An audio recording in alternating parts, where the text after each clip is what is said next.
Good evening. What is up, gents and female, my wife in particular?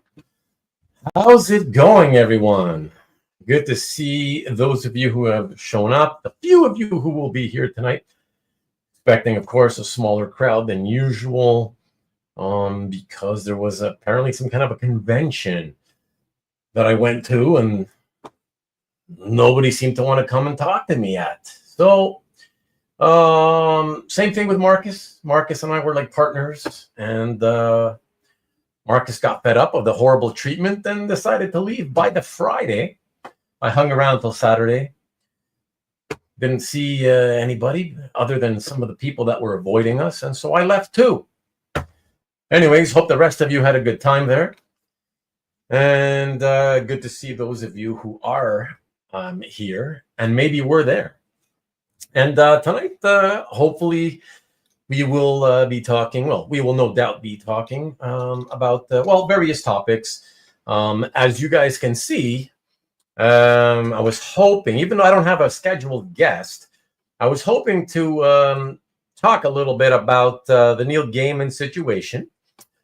Hopefully a little bit about the LA fires, if there are any updates. I was kind of, hoping to hear anything from you guys.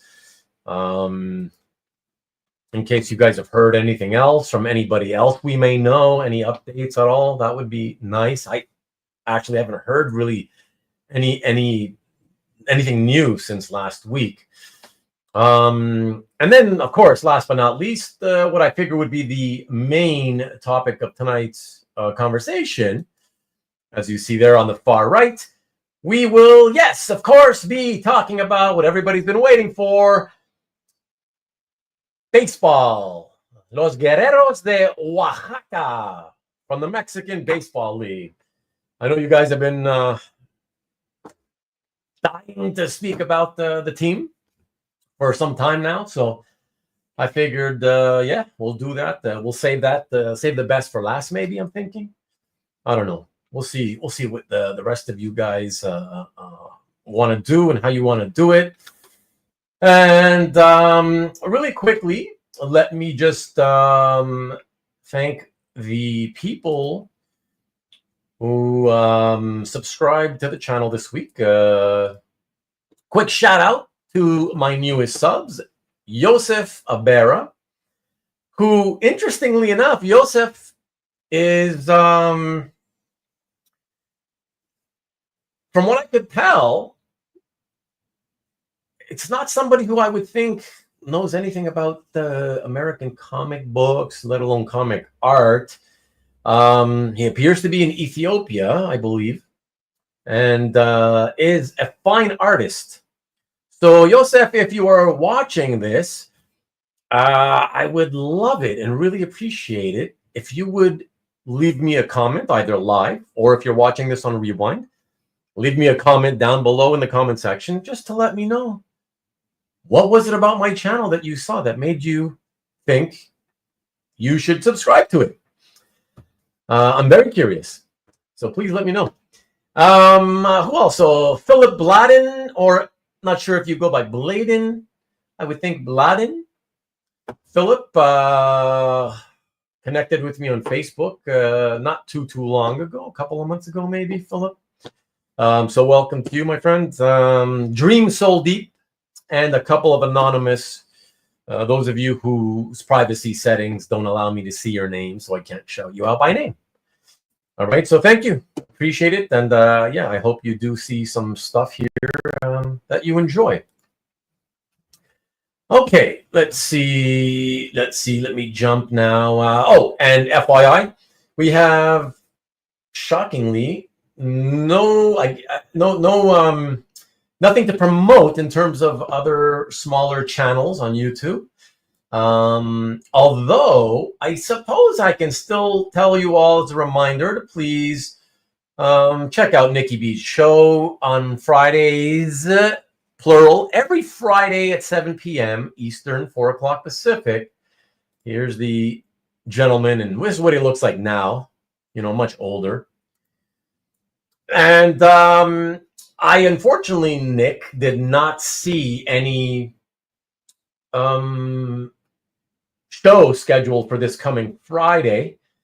I don't know. You've missed 2 in a row, so I'm not sure if your situation with Diamond is keeping you busy. Too busy to do another show this coming Friday, but hopefully you can pop in and let us know. I definitely did not see the show schedule though as of yet. So, but other than that, yeah, everybody else was busy. So even Carl, no shows to promote this week. He did not do any new videos. And so that means I can jump in to the chat and see who's here. Other than the few people I was chatting with before the show. Let me see who I've already said hello to with messages, of course. And let me see. So Marcus just got back. What do you mean? You left on Friday, Marcus. You left on Marcus. I never on Friday, Marcus. You said you were leaving. After we got there on Thursday night, nobody came to talk to us on Friday. You said you were leaving. And then I stuck around till Saturday. And it was more of the same. So then I left. Man, it took you 2 days to get back home. What the hell happened to you? Look at that. Just got back. What did you go back on? Donkey? What the hell, man? All right. So there was a TJ. Was there a TJ? I missed TJ. There you go. What's up, TJ? Good to see you. And who also got CJ? Got first TJ, now CJ. What's going on, CJ? Good to see you. Let's see. Yeah, did you have a smooth flight? Apparently, he went by donkey. That's why it took him 2 days. Marcelo Mota, good evening to you. What's happening? Good to see you. There's Makipoopoo, my friend Makipoopoo. By the way, everybody, Makipoopoo, Michael Reyes himself, one of the very few people at OAX who I saw at OAX who you know, we saw each other and he didn't avoid me like everybody else, you know. So I had a great chat with Makipoopoo. So much so, in fact, that he said he's going to come in later into the studio and hang out with us from the studio. And yeah, he'll tell you about his experience. You already know mine sucks, since nobody that was there wanted to say hi to me. Nobody came up to me. But Michael will drop by and yeah, share his experiences with us. So I look forward to that, and he'll do that whenever he's comfortable jumping in. And what are you laughing at, Tom? Yeah, it's easier than going there. Yeah, yes, I'm sure. In Spirit Airlines, right? Nice one. Be more social. I'm very social. It's not my fault nobody came up to me to say hi. And I don't know what most of you look like. I'm not going to go up to everybody and say, hey, do I know you? Do I know you? You know. Mark Bong, what's up? What's happening in Singapore? Good to see you. Thank you for being here. Heidjer, hey there. I heard you had a bad flight and a rude hotel staff. You got it, CJ. You know it. And oh, look at that. Dave Kwok in the house. Good evening to you, my friend. Wow. Lovely to see you here. Ready for Marcus's first appearance on the show. What's up, Dan? No appearance. You weren't there live. You didn't get the joy of seeing Marcus. And oh wait, he's not the guest. Exactly. Yeah, no guest tonight. No planned guest, anyways. Like I said, I should have Makipoopoo and Heidjer will pop in at a certain point. Yeah. Look at that, Tom. Can't stay for the show. We're all heading to Miller's Ale House. Look at you drunks, you lushes. And Tom Grummett said he is buying. Tom is not even there, so I don't know who you met, but it's probably some bum off the street. And he's going to take you for a ride. So there you go. G'day. What's happening, David? Good to see you. Good evening. There is no guest because Rubens demands to be called master. Not I, TJ. If we're talking baseball, I'm out of here. That sport is extremely boring. It's like the most beautiful sport of all. Ruben, do you need a ride back to the airport? Thank you. You skipped picking Marcus and I up on the way into Orlando. So no, I think we're not going to take a ride from you back to the airport. We've been home like for apparently Marcus just arrived. He took the pony back home, and I've been back since yesterday. So appreciate it, but we're good. Thank you. Hope you had a good time though, Jason. And hey, Murdoch, what's going on with you? Ubered in from the flight. Yeah, that's right. The subs, he means subservience. You never know. You never know, TJ. SGC hiding from me at the con. Looked everywhere, buddy. Really? Oh, look at that. He's sad at you now. That's funny. Hey, what's going on, Goo? Good to see you. US 17 was closed down for construction because of snow. Really? Wow. There's snow all over the place. No matter how far south you go, apparently now.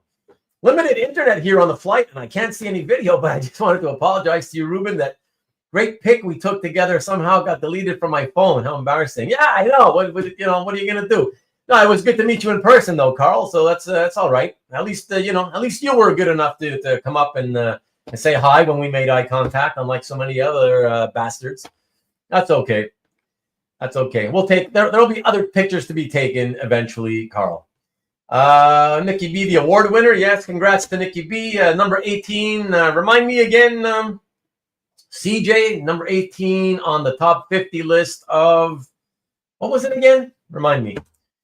Heard you had a great pick with Marcus and Ruben. Can't wait to see it. Nah, we took the pick. We took the pick, CJ, when Marcus was already gone. The roads were blocked. Wow. No, now you have no audio.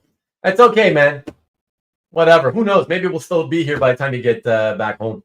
I don't think so, though. Anyone else? You guys are buffering? Man, my service tells me there's no warnings happening. I'm looking good here, so it might just be on your end, CJ. Murdoch, though, is saying that his YouTube's being annoying tonight. And Philip, what's happening, Philip? No talking football. Let me just for everybody. This goes out not to Philip. This is going to go out to everybody. All right. Here's a warning. It's a fair warning. All right. Please do not comment about football, not even in jest. If you do, I'll ban you from the chat forever. I am not joking. I do not jest, people. Oops, sorry. I do not jest. Yeah, so please refrain from doing that. Oh, Phillips also will. Yes, a Lions fan. Yes, well, that's it. But I still care, so please do not talk about it. I don't know what's happening, and I want to watch the current game later after tonight's show. So let's let it be a complete surprise. Howie, what's up? Dwayne, how's it going, man? I did not, David. My interest was only in meeting people. So yeah, I let the purchases go by. I did not care about looking at art. I didn't even look at art, Had more than 2 hours for I wish I had more than 2 hours for AX. What do you mean? You had more than 2 hours. Have you been cox blocked? I don't know. You never know. Maybe. Cut that out, Marcus. I'm completely wore out. Was hanging with everyone. It was another awesome show. It wasn't so awesome for me. Sitting next to Kavi and SGC blew me off. Wow, really? Well, he blew me and Marcus off at the airport. Didn't even bother to pick us up like he was supposed to. So, what's up, Caesar? Good evening to you. Better than 1 out of 2 hitting thumb. Yeah, exactly. Thank you, Mike Asbill. Thank you. Yeah, please. You guys, we're going to have a smaller crowd tonight. So, although, frankly, over 3 dozen, it's actually a pretty good crowd. That's really weird. But yeah, please, if you don't mind hitting the thumbs up icon that looks like this, right somewhere below where I'm pointing, we'd really appreciate that. Let's see if we can get 1 for every of the 38 people watching. That'd be awesome. I'd appreciate that. No need to subscribe. All I'm asking for is a little thumbs up, like button thing. That would be cool. Thank you, Mike, for reminding. I do appreciate you doing that. Marcus didn't get to buy anything at OAX because of tax. Wow. Yeah, thanks, Marcus. Western Panhandle. Tripwire, that's right. Tripwire magazine. Yeah, correct. Yeah, 18. I think that's British. I think that's a British one, right? But number 18 out of 50. Sam Maroney. Wow. My other brother from the state of Ohio. What's happening, Sam? The Ohio State Buckeyes with their fake championship coming in. Not only, Sam, not only did they not win the Big Ten Conference, not only did they not come in runner-up, not only did they not come second runner-up, they were fourth in the conference, and somehow, because of the crazy way that the new playoff system worked this year, were given the opportunity to continue on and play for a championship, and they won it. In spite of getting embarrassed by Michigan, a 7-5 Michigan, in their own home as 3 touchdown favorites. What's happening, Sam? Tell me what's happening with that. Something's wrong with college football playoff system this year. But lovely to have you here, though. I always appreciate you. Western Florida got 7.5 inches of snow this week. Wow, really? That is crazy. That is crazy. There's some crazy weather going on right now. Manchester United. That's why. Yeah, that's okay. You're allowed, Heidjer. You're allowed there with that one. I allow that. I allow the European football. That's all right. You can call it soccer. That's right, Goo. Shook your hand at the auction. Oh, okay, now you're still arguing with SGC. For warning, Lord, strike that poor boy down. But all you get was a prize page from D'Ambrosio. Well, at least you got something, Marcus, for somebody who left like on the first day, you know? I'm going to get banned from my own show because I was talking about Ohio State. Exactly. Exactly. You got it. You got it, Heidjer. Heidjer's going to be with me soon, everyone. Very soon. Don't fear too much. Don't read too much into it. I had the same experience at the Columbus show a couple of years ago. Listeners can be rather unsocial, myself included. Oh, okay. Okay. That's all right then. I appreciate the support there, Sam. Thank you. Thank you. I meant for tonight's episode. Tonight's current game in progress, shall we call it, you know? I gotta ban myself. Yeah, I should. You and Marcus should have been the guests of honor. Thank you. I appreciate that. You know, with like FGC and Tom begging us to go, and both Toms begging us to go constantly for a few weeks, I figured maybe I wouldn't, we weren't going to be guests of honor, but I figured a bunch of people would, sort of kind of come up to us and say hi, since we don't really know what a lot of you look like. And that didn't happen. So hey,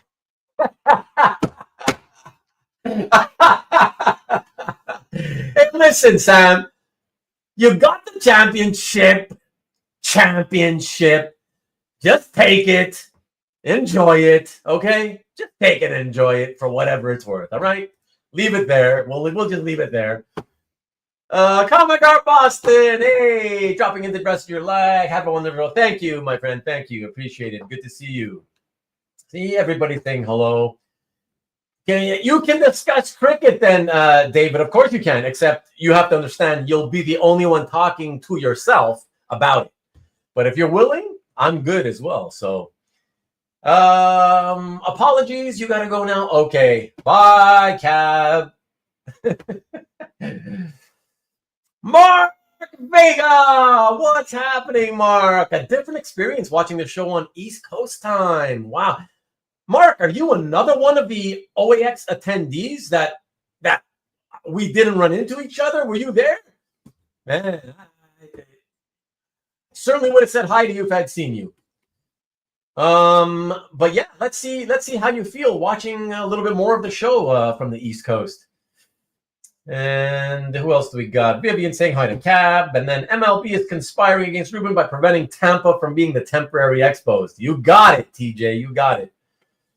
But only if we get them permanently. I don't want to share them like they were planning there a few years ago. That would have been stupid. Not interested in that.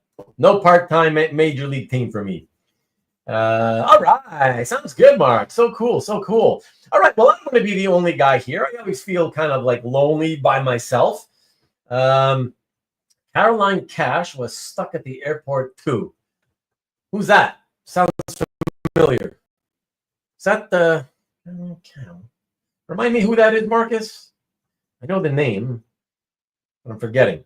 And we go to the Cuba Universal event. How was it? Nah, not me. Dan's loving it. Look at that. He's having a good old time. That's funny. Yeah, let's bring Heidjer in. Let him at least share the studio with me. What the hell, man? I love Heidjer. What's up, Heidjer? Hola, how's it going? It's going good, man. How are you doing? Good. It was a fun weekend. Oh, good. I'm glad to hear it. And we're going to talk about that. I look forward to you, maybe giving us like a synopsis or whatever about your experiences, you know? Yes. Have you lost audio or something? Or what's up, Kenneth? Good to see you tonight. Thank you for dropping in. Makipoopoo. Is that anything like Makipoopoo? One of Maki's relatives? What's going on there? There we go. She's the hottest indie comics artist out there. Oh, okay. What indie comic is she? Because like I said, I know the name, so I must have seen a piece of art being posted on. Oh, of course, that's what you mean by Makipoopoo. Yeah. Mark, here, hold on. Let me put this back up. There we go. So, exactly. So, she is, I'm not even sure, actually, if I should be saying she, because based on, Mark, your descriptions when you were first posting pieces by her, I noticed that you were referring to her as they pronoun. But then I noticed in one of the descriptions, you did say she. So then I was confused. I was like, oh, is that just because he forgot? Yeah, so I'm not sure if it's... Okay, so thank you. Okay. So that's kind of odd then. Why were you using they? I remember you using they. But anyways, that's okay. So we call it a she. So we call her a she. So yeah, Makipoopoo is an indie comic book. I believe, correct me if I'm wrong, Mark, award-winning already, I think, award-winning. And interesting, fun stuff. You can all check it out in Mark's cat gallery. So check out, he's got a few pages by her. And Heidjer is asking, why did you ignore Rubén at OAX? No. Heidjer and I, we hugged it out. We saw each other, and then we went our separate ways. We were busy. You know, he had his shit to do, and I got my shit to do. That's okay. Heidjer's good. That's why he's here tonight. I allowed him. If he had ignored me, like the rest of you who made eye contact, and then just looked the other way, if he had done that, I wouldn't have him here tonight. But no, he was one of the few cool guys who, we hung out a little bit at the OAX or whatever, and that's okay. So, yeah, we had a good time. And hey, Maki from Tom. So there's a chance. What's a chance? Sorry, it came a minute late there. That's when so even you weren't sure. I get it, Mark. Okay, thank you. But now you're sure. Okay. And there you go. He's on the East Coast, baby. Miami. Eisner Award. Thank you. Look at that. So there you go. So check it out in Mark's gallery. And, I guess no chance. Man, I'm just losing you tonight, Marcus. Okay.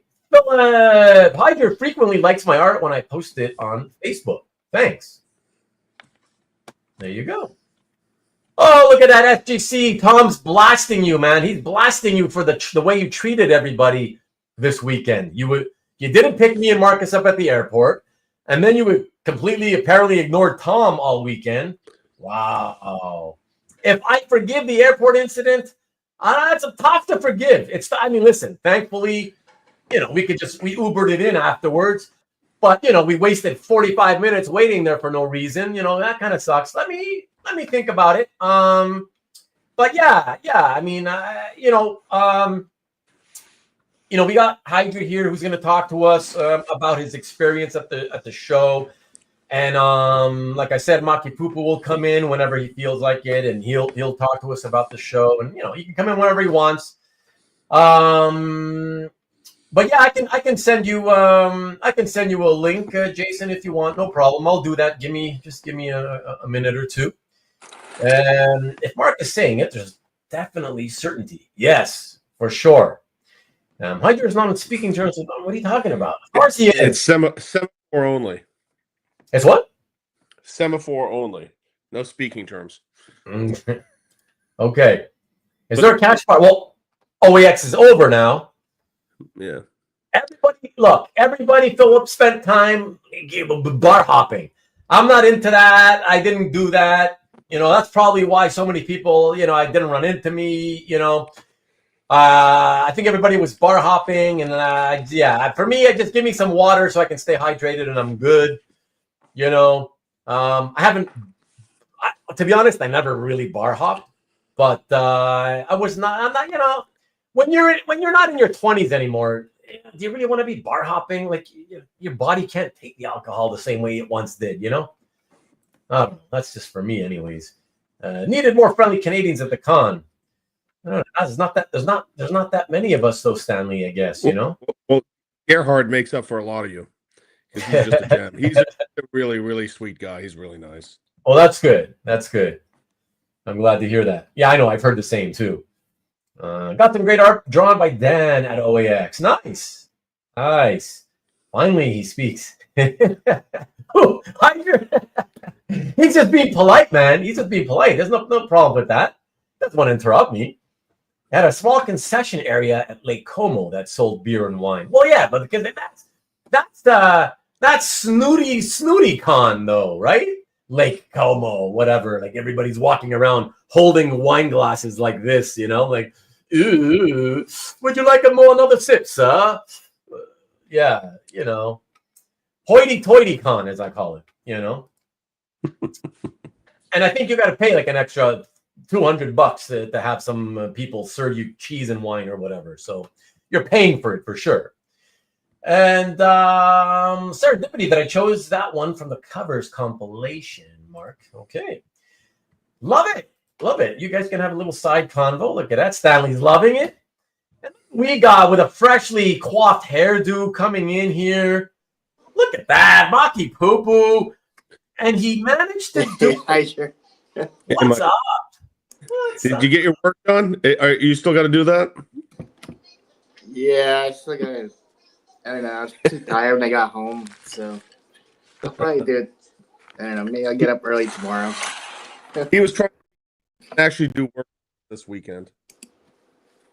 Heidjer, just so you know, your Mika. Hi. Hey, Mika. Sorry, I have a +1 today. Sorry. Yeah. Mika, did you miss Daddy? He was gone all weekend. Yeah. Did you miss him? Mm-hmm. Yeah. Yeah. Mhm. Okay. Well, now you have him back. Yeah, you can have him for the next year until he leaves again to go to another convention. Yeah. Well, maybe she'll come next year. So. Oh, ooh, look at that! Wow. Might take her to the con, right? Wow.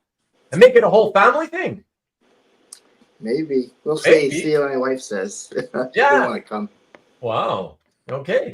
Yeah. Well, I mean, they're just like last year and this year, quite a few of the collectors go with their wives. So can't say you see too many kids around, but yeah, some wives. So yeah, why not? It's pretty family friendly, right? So why not? And I mean, not too many, but yeah. No, but some for sure. Hey, Nick, congrats again on being number 18 on the Tripwire list. And I know you can't stick around, but hello to you too.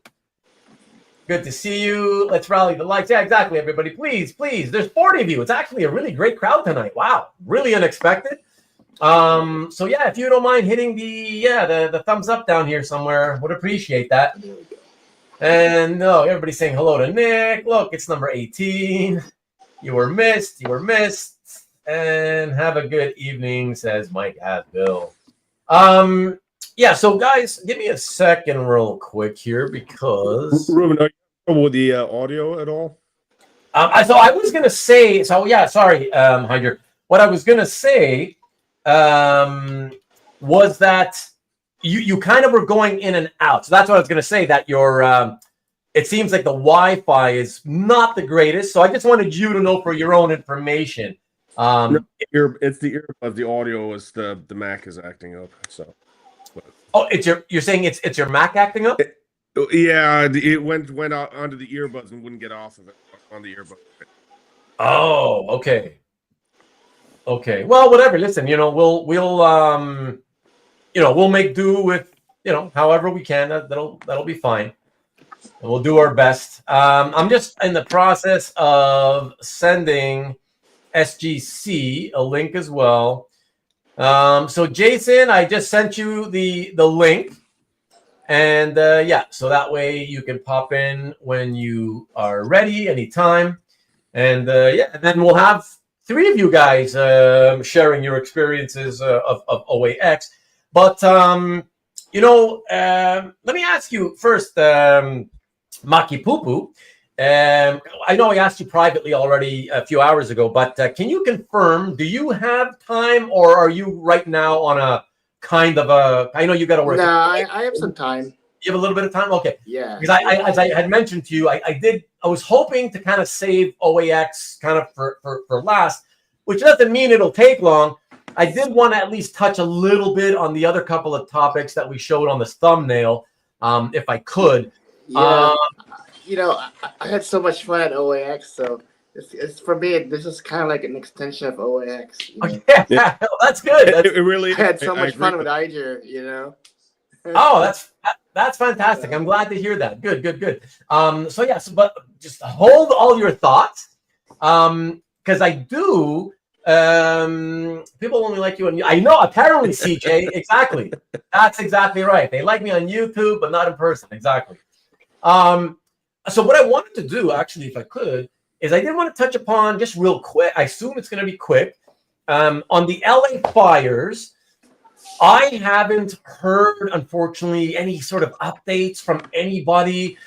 I don't know if if anybody watching this, listening to me right now, if you've heard news since we spoke last week. If you especially if you know anybody who may have been affected, who we all know from the hobby, can you please let us know? Pop it into the chat. I would like to stay on top of this stuff. But yeah, I didn't hear anything, any updates at all. So I'm hoping that's good news. I mean, usually no news is good news. I do hope that means that the worst is over. Even though I know the fires are not completely over. But I hope the worst is over for sure. And again, my heart goes out to all of you affected by it. Anyone coming to Pensacon during the weekend of February 14th? I guess that's a Pensacola convention where it snowed like crazy, I heard. I saw on YouTube, people in Pensacola were like jumping around outdoors, sliding, like slip and slide in the snow, which is really weird. But yeah, so anyways, no comments on the LA fires. So, I would say one thing. Yeah, no, I talked to folks about it. And the one thing that folks that were affected, I'm happy. The gentleman I was sitting with last night, he was very lucky. He was one of 2 houses in his neighborhood that didn't get burned. He lost his garage, but there was none of his art was in it, but he lost all his statues, his figures. So, which is fine. He's like, which it is what it is. But I think the worst really is going to be the rebuilding. It's going to be don't I know. But the interesting thing was there was definitely a lot of discussion at OAX about people looking into their collecting now, and kind of going, well, what? I mean, okay, this is a fire, but wait, make it a hurricane, a tornado, or what have you. Wow, should I really have this much stuff? What am I collecting? What should I do about it? And it's a little bit of a sobering moment. Oh, for sure. Oh, it has to be really, really sobering, not just a little bit, for sure. I was talking to Michael Lovitz because he had posted about like a picture of his apartment, and he told me that fortunately for him, he all of his stuff is insured. Right. So right. But did he sustain any damage? Collecting from insurance, that's a different story, right? So. Yeah. But was he anywhere near the fires though? He was, but they put out the fire like within a day or so. Oh, okay. So he did not get any. He didn't suffer any damage. No, he didn't. But okay. But he told me that he had loaded up his car with some art. And, just in case, I guess, right? Yeah. And I mean, everybody heard Acosta, so I don't think I'm telling anything that nobody knows. And he had just lost his entire house. He, of course, we're going beyond, life and limb, so that's assumed that everybody's okay. But he got about 80% of his collection out. So Tom, number one Marvel fan, mentioned last week that Chuck lost his house, but nobody, including Tom, had mentioned whether there was any knowledge as to whether he got his stuff out. And I just assumed he must have, the second that he thought there was any danger whatsoever of the fires approaching, he probably was loading up the car and taking it away somewhere.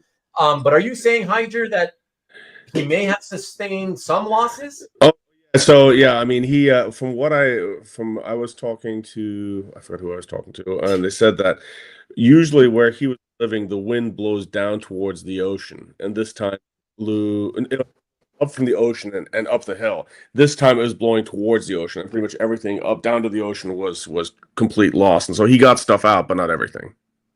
You're talking about Chuck now? Yeah, Chuck. Wow. So I was gone, but definitely lost to the art side. Definitely lost on the art side? Yeah. Oh. So I don't know how much, but yeah, he lost stuff. Wow. His entire sad sack collection. I'm kidding. That's just to make light of it. But, well, at this point, anything that's a loss is sad, right? So yeah, exactly. Yeah. Nice, Philip. That's a good one. Yeah, he's definitely having a fire sale. Well, not quite. Not at his prices. You should ask Carl next week when he comes into your show because he credits his wife for saving a lot of his art. Oh, sure. Yeah. Carl Choi, who will, as Michael just stated, he'll be my guest next week for a show and tell. He was out of the country, and thankfully his wife was still in the country at home. And went back multiple times. Yeah. He said you saved the kids and then went back for his art multiple times. Yeah, I had to go back and forth. Yeah. So that's then, and I told him, that imagine how terrifying that has to be, being there by yourself, and having to be the only one trying to save your home, and yeah, that had to be pretty scary. So yeah, that'll be interesting. We'll hear a little bit about that from Carl next week. I look forward to hearing the story directly from him. Save Zach. Yes. Well, it'd be nice. It'd be nice to hear that, more info from Chuck at some point. By the way, Heidjer, do you know how is the news about Chuck coming out? Is it him getting out on social media and talking about it? It's from his friends and stuff like that. I haven't heard any word from Chuck. He is okay, and that's the most important bit. Yeah. Okay. Yeah. Well, let's hope it's not as bad, not as bad as it could be. Obviously. That's it. If there's anything else you guys later think about that you wanted to mention, I think Matt Wagner mentioned that his co-writer, was it so forth, lost his entire house and everything as well. So he said that who lost it? his writing. Writing partner? Yeah, lost the house. Okay. Most of what you said is not coming through. All I heard was lost the house. See, give me a second. Yeah. See now? Can you hear me? Yeah. Yes. Oh, okay, that's better. So, Very it was Matt Wagner's writing partner. I Yeah. think it's Steven Seagal. He lost his house and everything as well. So, Oh, wow. Wow, that's brutal. Yeah, Stephen T. Seagal. Yeah, I know Yeah. the guy. Yeah. I wasn't aware that that's his writing, that he has a writing, that he even had a writing partner, but that's interesting. Maybe a recent one, at least, Okay, yeah, sure. Wow. And look at that. CJ is complimenting Mika, saying now she's a keeper. Thank you. Not comic art, but one collector lost many Warhols. Yeah, Warhols. Andy Warhols. Wow. No, that's a big deal, Sam. It doesn't matter. It doesn't have to be just, it's not like we only care about people with comic art, right? And I mean, the fact that people lost their homes, regardless of whether you're a comic art collector, just the fact that you lost your home, like that's got to be horrific. I don't know how you deal with that, but yeah, it's got to be shocking. Like there's so many people that must be kind of like wandering around in a daze in shock, about it all. Yeah. So Matt Shackman also lost a ton of art. Wow. Okay. Sandman Mystery Theater co-writer. I see. Right. Okay. Thanks, Caesar and Nick. And NSN Art Mike Stephen T. Seagal contributed to a few Vertigo books. Right on. Yeah. So yeah, pretty bad. Like I said, let's hope the worst is over. Let's hope that anybody still in danger, anywhere near any fires that are still burning, hopefully they get the hell out of there and are smart enough now to not keep hanging around and taking chances, and get the heck out. Save what you can and get the heck out. It's not worth risking your life, that's for sure. SMT and the Crusades, okay. And Carrie Elways lost his home. Really, yeah. Quite a few actors I heard lost their homes. Goo. Yeah, that's nuts. Siegel also wrote some X-Men. Okay. And will Sandman art become less desirable? See, Stanley's trying to segue into the Neil Gaiman portion of tonight's show. And that's a great segue, Stanley, actually. I personally, as you guys, most of you know, I never read Sandman. I honestly can't even say whether I've ever read anything that Gaiman has written. So it's like you guys would literally have to name off a bunch of stuff from the 90s, the early 90s, and then I tell you yes or no. But I may never have read anything. Are you an X-Men fan, Ruben? X-Men? I mean, from back in the 80s. But not because he did 1602. He also did a reboot of the Eternals with John Romita Jr. Oh, I didn't read those. No. Yeah, I'm trying to think something. I remember them, but I didn't. Bunch of the techno comics. That were there. The what was the robotic man? I'm blanking now. The nomadic man. So he did a bunch of stuff.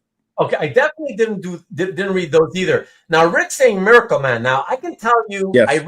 I read Miracle Man from 1 to 15, and that was it. So where did he take over? When did he write it? He was towards. I think it was after Moore. After who? Towards.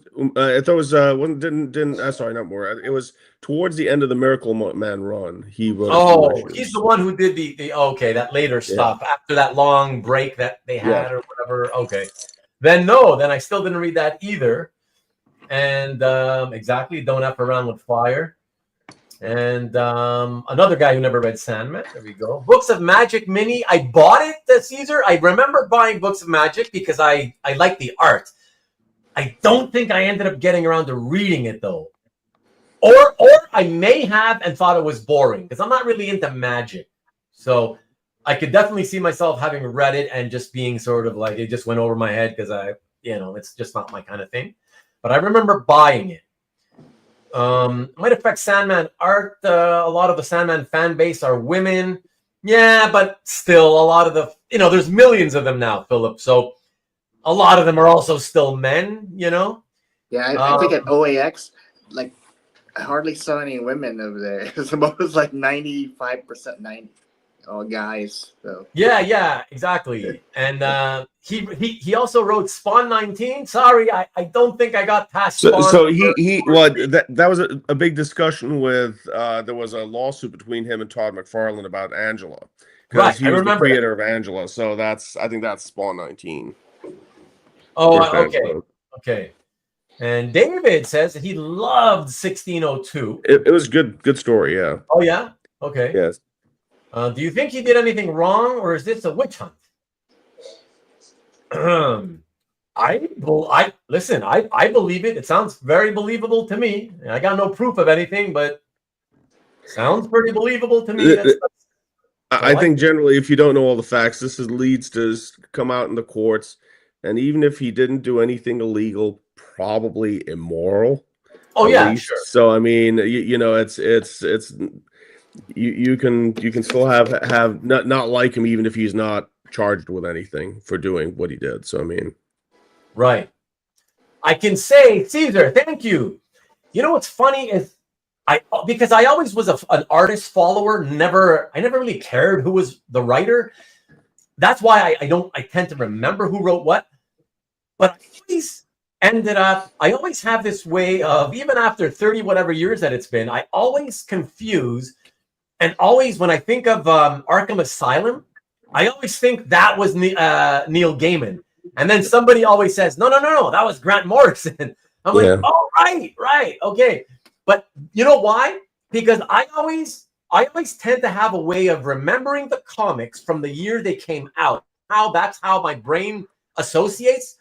And Caesar, this is why I confuse it, because I remember Dave McKean in the late 80s coming out with Black Orchid, yes, and of course, beautifully painted.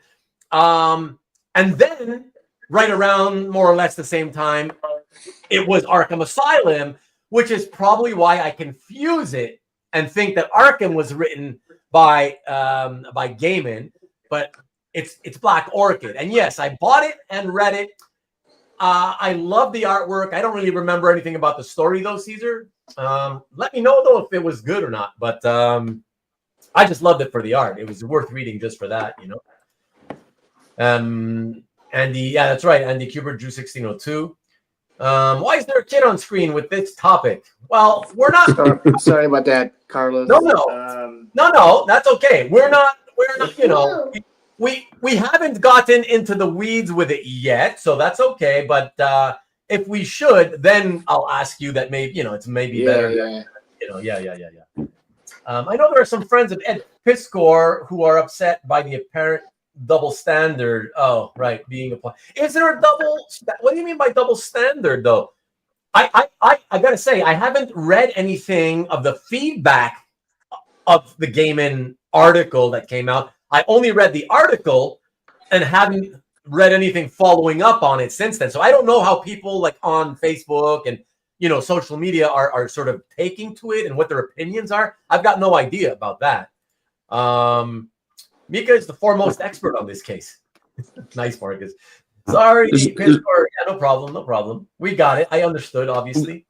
I would say, I wish Matt were on this call, because Matt's got a lot more insight. Yeah, I think than a lot of folks, and it's I don't want it to become hearsay and tell the sort of what we discussed, because I went to Matt and I had the same question. Everybody, well, the important questions: what's this going to do to my art? But or is it wrong still enjoying the art? And I think it comes down to can you separate the story from the man or the woman? But in this case, the man. And if you think, I think you just made a really good point, Ruben. You said you remember Black Orchid, and you said you were just taken by the art. You don't necessarily remember the story, but and that's the whole thing with the comics. It's not just one person, and it's well known that Gaiman borrowed. I mean, the characters that were in there, Cain, Abel, Destiny, they were already out there in the 70s. You know, they were in the mystery books. You know, Right. Kenneth Lee had a lot of the stories. There's a lot he borrowed and he wordsmithed. And I can only talk for me personally. When I got back into comics, was right in the 90s. And I was introduced to Sam, and I had no idea who Neil Gaiman was. And it changed my mind about what a comic book could be, because you were used to the, you know, the superhero people and so forth. And, you know, it caused me to take a look at it, and it was good wordsmithing, good storytelling. I didn't know where he was borrowing from. I hadn't gotten into the DC horror stuff.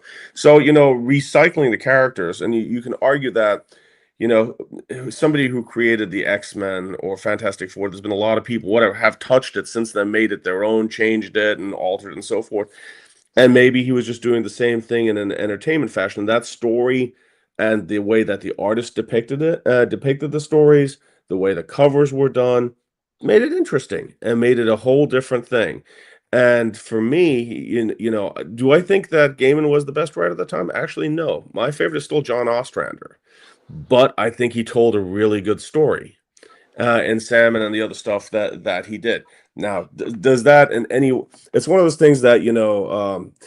I mentioned this to somebody. If you look at, oh, it was Matt I was talking to. You know, they say that after Anthony Bourdain killed himself, you know, people go back and watch the stuff and like, oh, you can see the signs. You know, when he did this episode, you could see that he was suffering from this, this, and this. Great. Hindsight's 2020, and you Sure. look at the stuff and you can see, and same thing with Clive Barker. You can see hints of the stuff out there. Does it change the story if you hold it away from his actions? Just read the story and the way that affected you. I mean, did you care that he wrote it at the time when you read it? If you did, then that's something different. If you're doing some hero worship thing, if you just like the story, then it Right. shouldn't matter if he's a scumbag or not. Right. Well, you know, it's interesting, Heidjer, because it, you know, obviously it's the same sort of discussion that, you know, a lot of people have had, including on this show we've had in the past, when it comes to artists, because of course we're all art collectors. And, you know, does it affect you when you hear about an artist whose work you like and you collect, and then you hear that, you know, he did some kind of thing against women or whatever, or like the whole Neil Adams thing, right? Where like for me, as a youngster, he was my artistic god. He was the first guy whose work I just absolutely adored, right? And even as a teenager, I already had heard the stories about, you know, what a dick he could be, blah blah blah, and the stories weren't enough to affect my enjoyment of his art.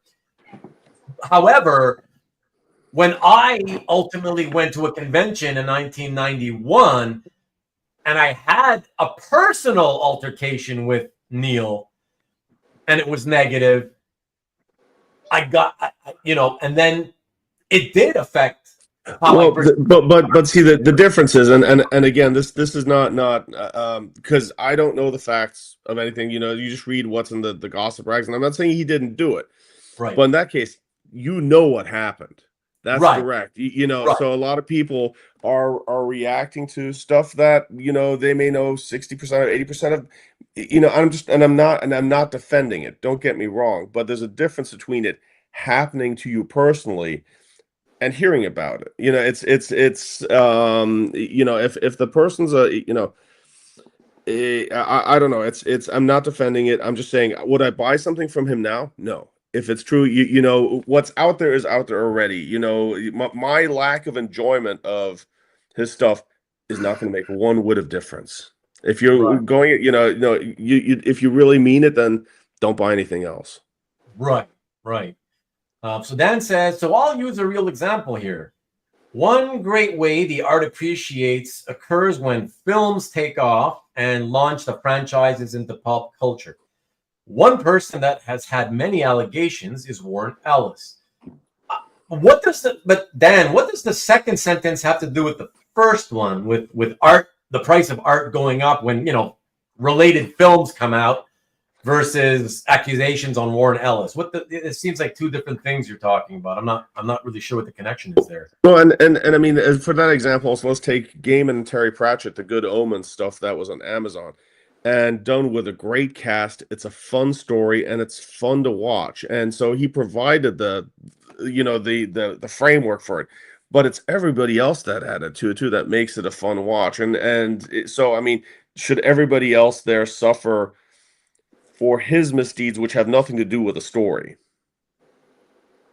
Right. Gotcha. Okay. Philip says, still waiting for the Russo brothers to develop that Grimjack series or film. I never even heard of that.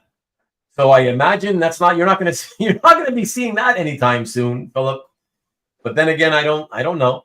I've shared it before, Carlos. I've already shared it before on this channel, so I'm not going to do it again. If we ever see each other in person at some point, I'd be happy to tell you. It ain't whatever. It's not a big deal. Whatever. But whatever. He was like, again, it's like the stories you've heard that he could be a dick. He was a dick to me. Whatever. He tried to humiliate me in front of a whole line of people waiting in line to get shit signed by him. That's basically what he did without giving you the details of it. I mean, I just see Tom's comment right there. I saw one trade go where one page of Death to High Cost of Living went in trade for 20,000. So it didn't. Oh, you mean at the show? At the show, yeah. So it was okay. a trade another. So I mean, I don't see values being affected. Okay. I would not think that the values would be affected at all. That would be my guess, that they would not be affected at all. Absolutely. And if you have any of those McKean covers that are, and you really disgusted, I will buy them at you at a discount. You're disgusted by them, right? Yeah, I will take them off your hands. I will be that soldier. Yeah. I'm sure you will. Rickster, Grimjack is one of the Russo brothers' favorite comics from their youth. I'm not denying that. That's all well and good. I'm just saying I've never even heard of it, so it makes me think that if that's happening, it's going to be really far off, if ever. That's all I'm saying. It would be interesting for sure, though. Tyler was all Sandman. Okay, interesting. Tyler, the Sandman fan. But yeah. As far as, and by the way, Marcus, since you threw it out there, I'm just curious, Marcus. What do you tell us? Do you believe what you read in the article? Yeah, and Makipoopoo, did you read that Neil Gaiman article by any chance? I did. And okay, what did you think about? What were your thoughts about it? Sounds pretty serious, but again, you gotta wait till all the facts come out. Yeah. And I just think, look at what happened to Trump a few years ago, and he still won, and and he won again. So there's always going to be a market. Maybe it won't be as strong as it was, but there's always someone who's going to want to buy it. So yeah. And I have to say that article, I only read bits and pieces. His ex-wife sounds like a piece of work too. Oh, right. No, exactly. Evgeny, what's up? Good to see you. Thanks for coming back. What's up? What's happening? Good to see you. Thanks for dropping in. I hope you're doing well. Yeah, no, exactly. That's kind of like, I mean, listen, when I was reading it, I was like, okay. Like, this is not just, Neil Gaiman is kind of like a freaky sex guy. I was like, Gaiman and his ex-wife used to be both into the whole freaky sex thing together or whatever. So, yeah, like who the heck knows? And I'll go to Marcus's comment. I say, even if it's not illegal, you can still find it immoral and not what you want to do. And I mean, at the end of the day, what it comes, let's leave the legality out of it.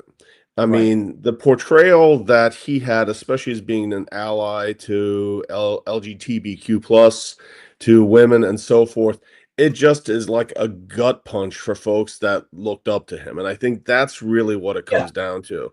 And it's one of the it is horrible. I mean, especially if you put yourself out there as that, but it seems. I mean, I think there's people. Artists like Colleen Duran and Tori Amos and so forth that he showed one face to, and he really, really helped. And then he showed a face to other people. And so, I mean, I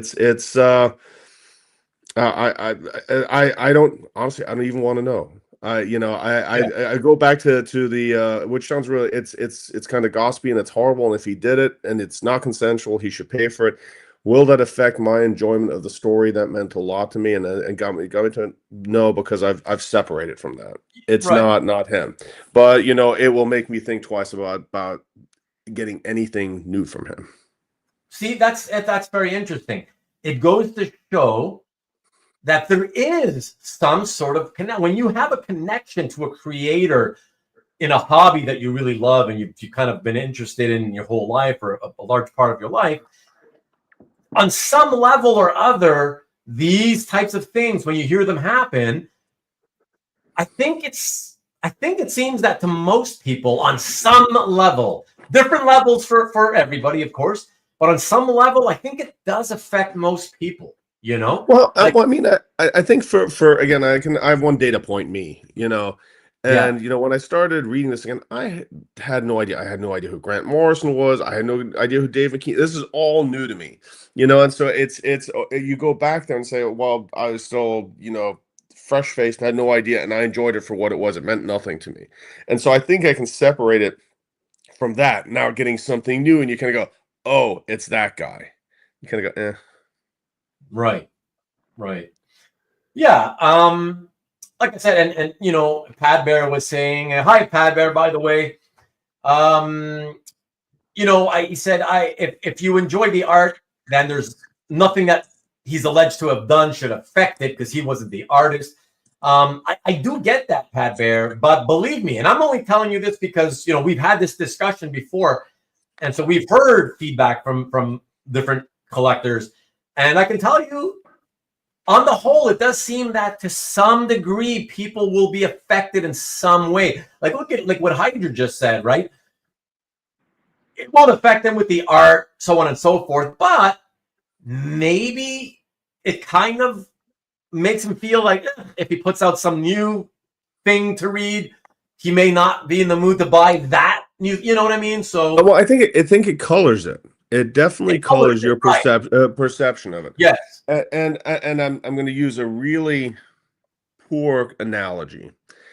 So you're welcome. But like Mozart was pretty sure he was a pig. I mean, a complete and utter pig. But can you listen to his music and separate it from his actions? What is told of the type of character he was?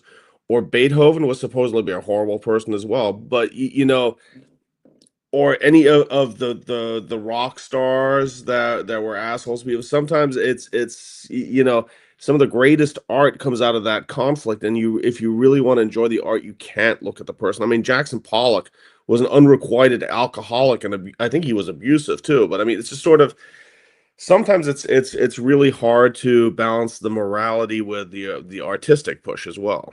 Yeah, exactly. See, that's the thing.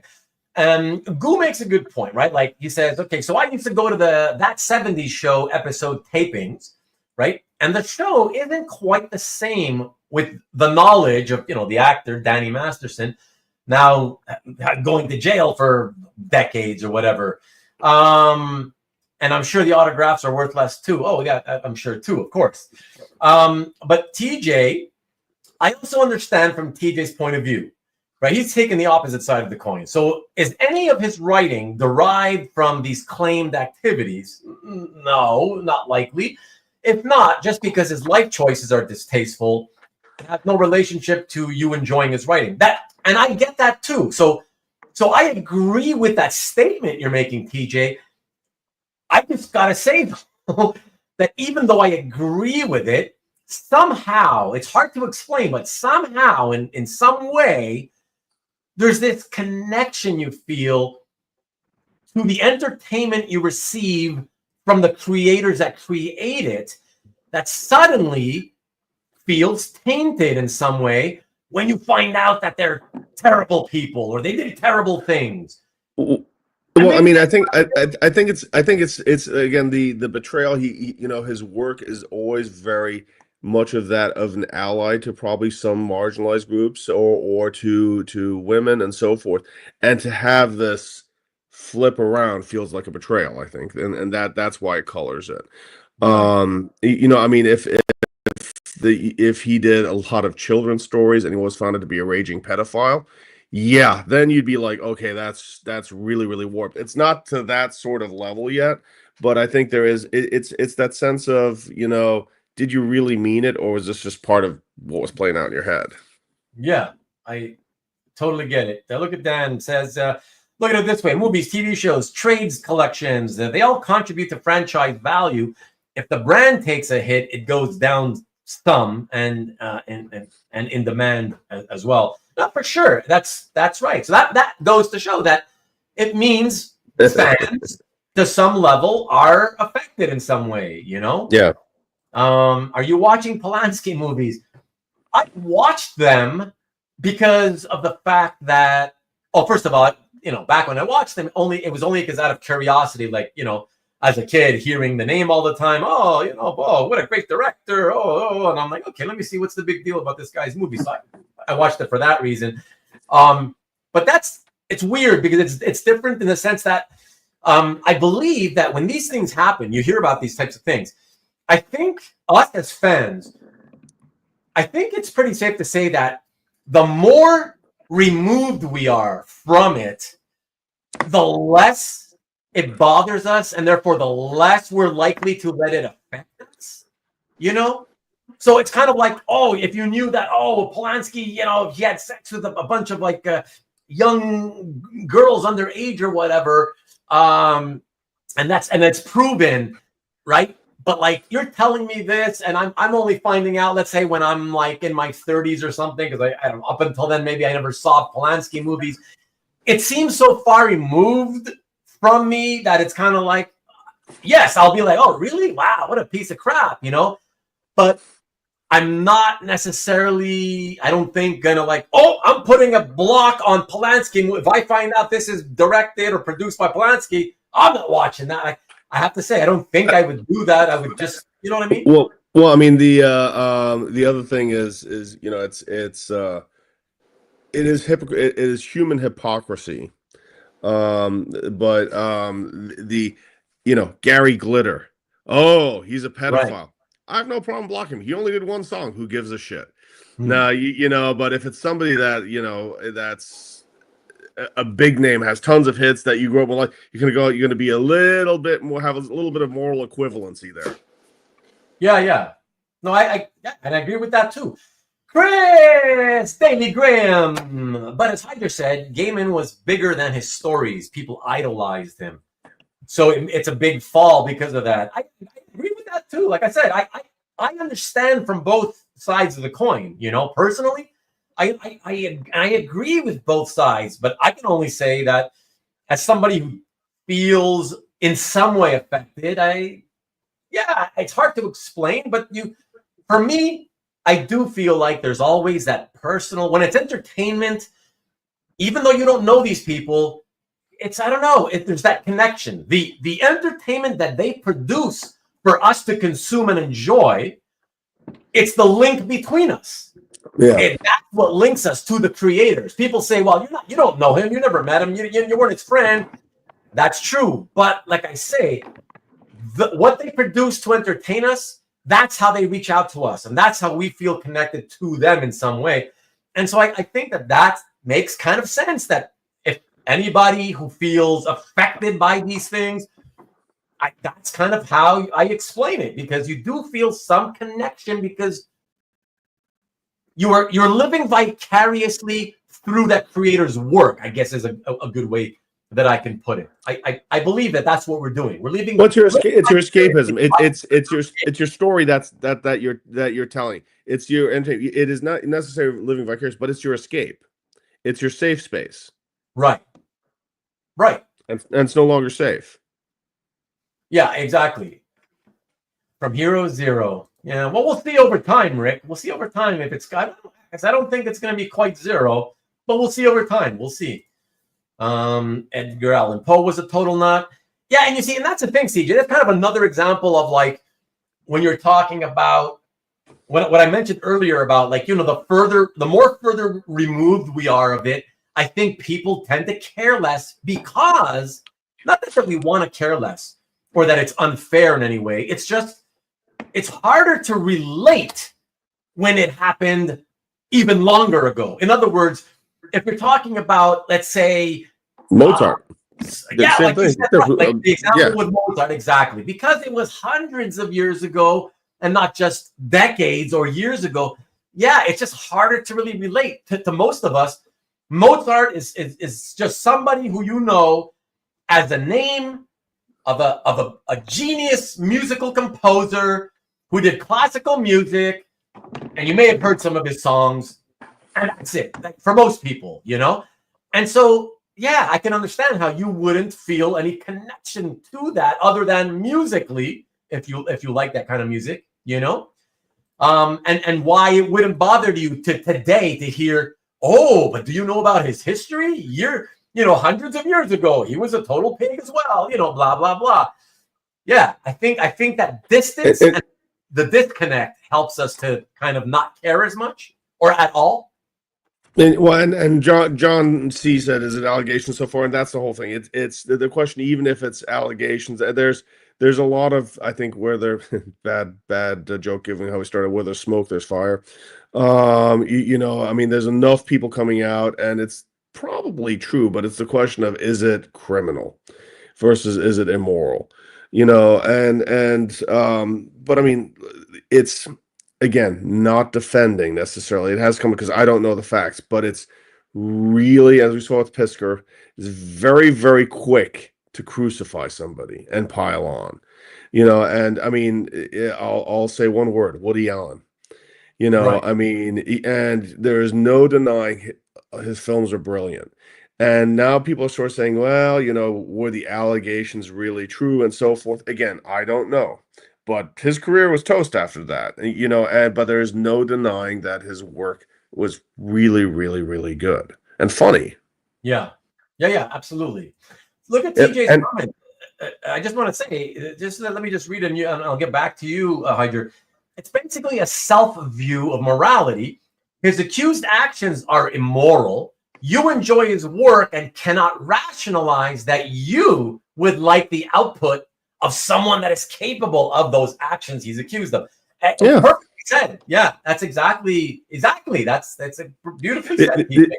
Well, the other one, Bill Cosby. Right. I mean, that's a big one. And right. if you listen to his early stuff, it's funny. The Cosby Show was funny. And I think you have hard time rationalizing that there's and I mean, he drugged people and so forth. That's a whole nother level. So right. And so forth. But that there's a monster hiding behind the veil of somebody that's selling you Jello pops. I mean, that's really what it comes down to. Yeah, for sure. And of course, everybody's naming off all these other people, which we all know.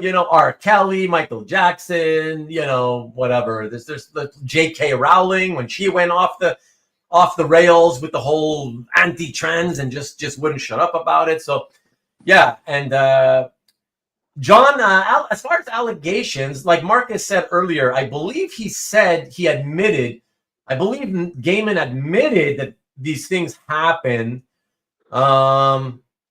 Yeah, but just I think he admitted to them to some degree. Yeah, I don't think he's in denial. So that's it. All men are flawed. I get that it's tough to separate the good from the bad. Thomas Jefferson was a slave owner. Well, here we go again. Exactly. Plenty of U.S. presidents were slave owners, actually. But again, I think that falls into that category of like, oh, it literally was so long ago, it doesn't feel real because it was hundreds of years ago. So it's hard for us as humans to really connect and relate to those stories that happened to people that was just literally that long ago. I think it may not be fair. It was kind of common practice anyway back then. So I don't really fault the person as much because it was the norm at the time. Right. It seemed it's not. Right. It wasn't you're right. living. Yeah, you're living in that world where in that world at that time, it wasn't some new thing. It was just it seemed to be something you did, right? And only with the benefit of hindsight, I guess people, right? I know it sounds crazy, but a lot of things that people have done in life that seem crazy now in hindsight, they really did seem normal as they were happening, you know? We sometimes are just blind to the morality of certain things as they're happening. And we don't realize it until, time passes. And then we look back and we're like, oh shit, what were we thinking, you know? Well, and the old adage, power corrupts, absolute power corrupts absolutely. Absolutely. And you see this with some of the kids that get, there was a recent one with I forgot who the basketball player was who got caught, like he pulled a gun on somebody who was hanging with gangs. He had like a $74 million contract. You go, what the hell are you doing? Oh, I mean, just what is going on? Or Kang the Conqueror, I can't remember the actor's name at the moment. This is sort of like the from the Marvel movies, the guy who played Kang. The guy who played Kang? Yeah, he destroyed his career because he was abusing his girlfriend, I think. Oh, okay. Again, don't read the gossip rights, but I mean, he was not just accused. I mean, that was a criminal accusation, and so forth, and he was, out. And you can go, really, you didn't think this through? Yeah. It's just sort of it. And it's not all about money, but it's just sort of you don't know. You don't know what goes through people's heads. No, very, very, very true. And Rickster, Kevin Bacon greater than Kevin Spacey. And you know what's weird about that comment, Rick, is that I loved Kevin Spacey going back to the early part of his career. I loved him. He had a small role in Glenn Ross as like one of my favorite, if not my favorite, contemporary movie of all time. And he had kind of a small-ish role in that. That may have been one of the earliest things I saw him in, and I just thought he was fantastic. A great actor. I loved him ever since. And then that whole thing came out. But it's weird with Kevin Spacey, and it's funny because you say Kevin Bacon's greater than Kevin Spacey because Kevin Bacon hasn't gone through anything like that. But I always hated Kevin Bacon. So I never would have said he's greater than Kevin Spacey, but you're being disloyal to your countrymen there. Come on. What do you mean? Canadian bacon. Come on, Canadian bacon. Oh, whatever. But yeah, it's just weird how perception changes things over time for sure. What do you think? Wasn't Kevin Spacey acquitted or something? Yeah, he was, I think. Acquitted? Yeah, he yeah, on one particular case, I think, though, right? Not. Well, no, I don't think the criminal charges stuck. Okay. So would you give him the benefit of a doubt?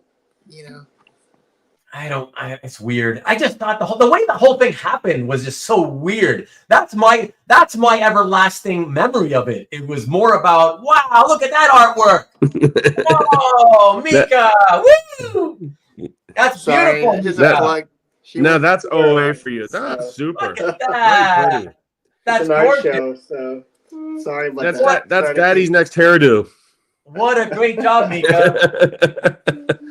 She's been bugging me about it all night. So I told her, you got to wait for the right time. That's right. You're too impatient. Yeah. You just have to share it. No, you have to apologize. Cutie pie. Tell her we're very happy to see her artwork. Oh, anytime. They're happy. Mika, good job. Yeah, it's a great job. We're very happy, and it's a great picture for sure. So let me see. If only Gaiman was the master of his own domain. Timothy Finney, what's up in the land of the rising sun? He said the sex was all done consensually. Right. And that's what they decided to say. Okay, the charges was dropped. Like that waiter guy that had accused him, he dropped the charges or something? Or no. This is Gaiman. He's talking about Gaiman. Oh, he's talking about Gaiman. Oh, I see. Yeah. Okay, the sex. Oh, yeah, that's right. He did say that. That's right. That's true. That's true. TJ also had a child with one of his slaves. Oh, sure. I'm sure a lot of them did, and maybe you didn't even know about it. Perhaps I don't know the whole story. Didn't he say consensual? Yeah, exactly. That's right. Kinky by that. It's in the eye of the beholder. Right. That's in the eye. Well, that's right. but whatever you want to say, he had some really weird kinks. Let's just say that. Going into the kind of levels that most of us wouldn't go to. Let's just leave it there. Hey, Pogs are coming back. They're gonna come back. In the very chat about Pogs, you're forgiven. No, Timothy, don't worry. Well, I know you're not defending. I know you're just making, conversation. That's all good. That's all good. Well, listen, Allen Iverson, John Morant, we can name a whole bunch of athletes and actors, whatever. Obviously, space is greater than bacon. What? Oh, Spacey, you meant? Yeah, Space Bacon. As an actor, Jonathan Majors, yeah. As an actor, for just saying as an actor, I'll take Spacey over Bacon. That's just my preference. Jonathan Major. Yeah, you guys are just naming everybody and anybody now. No, that was Kang. That was Kang. Oh, that's his name for the Kang guy? Yeah, okay. Major, Yeah, because I didn't know who he was. Yeah. Just ask Star-Lord, right? Depp is still reeling. Yeah, and again, that's one where I think he was falsely accused. I mean, she seems to be a piece of work as well. Yeah. Yeah. She definitely seems to be a piece of work for sure. But again, don't know her, don't know. Don't know the, yeah. Whatever. Don't want to know. Yeah, don't want to know. Pogs are unforgiven. Great art, exactly. CJ said that Mika's art was great. You can let her know. Everybody loves her art.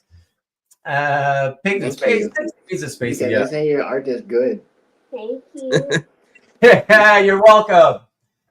Pat Barrett says it's also rumored and alleged that Gaiman's soon-to-be ex-wife, I thought they were already divorced, is behind a lot of these things getting out, that they are currently going through really, really bad divorce. I thought they already got the divorce. Isn't that what the... So I like the fact, and like I said, I'm not going to talk about Matt and Mine's conversation because that's a story to tell, but I'll share one comment he made. He said that Amanda Palmer, he says she's she was theater major and the kind of theater major that you really, really hate.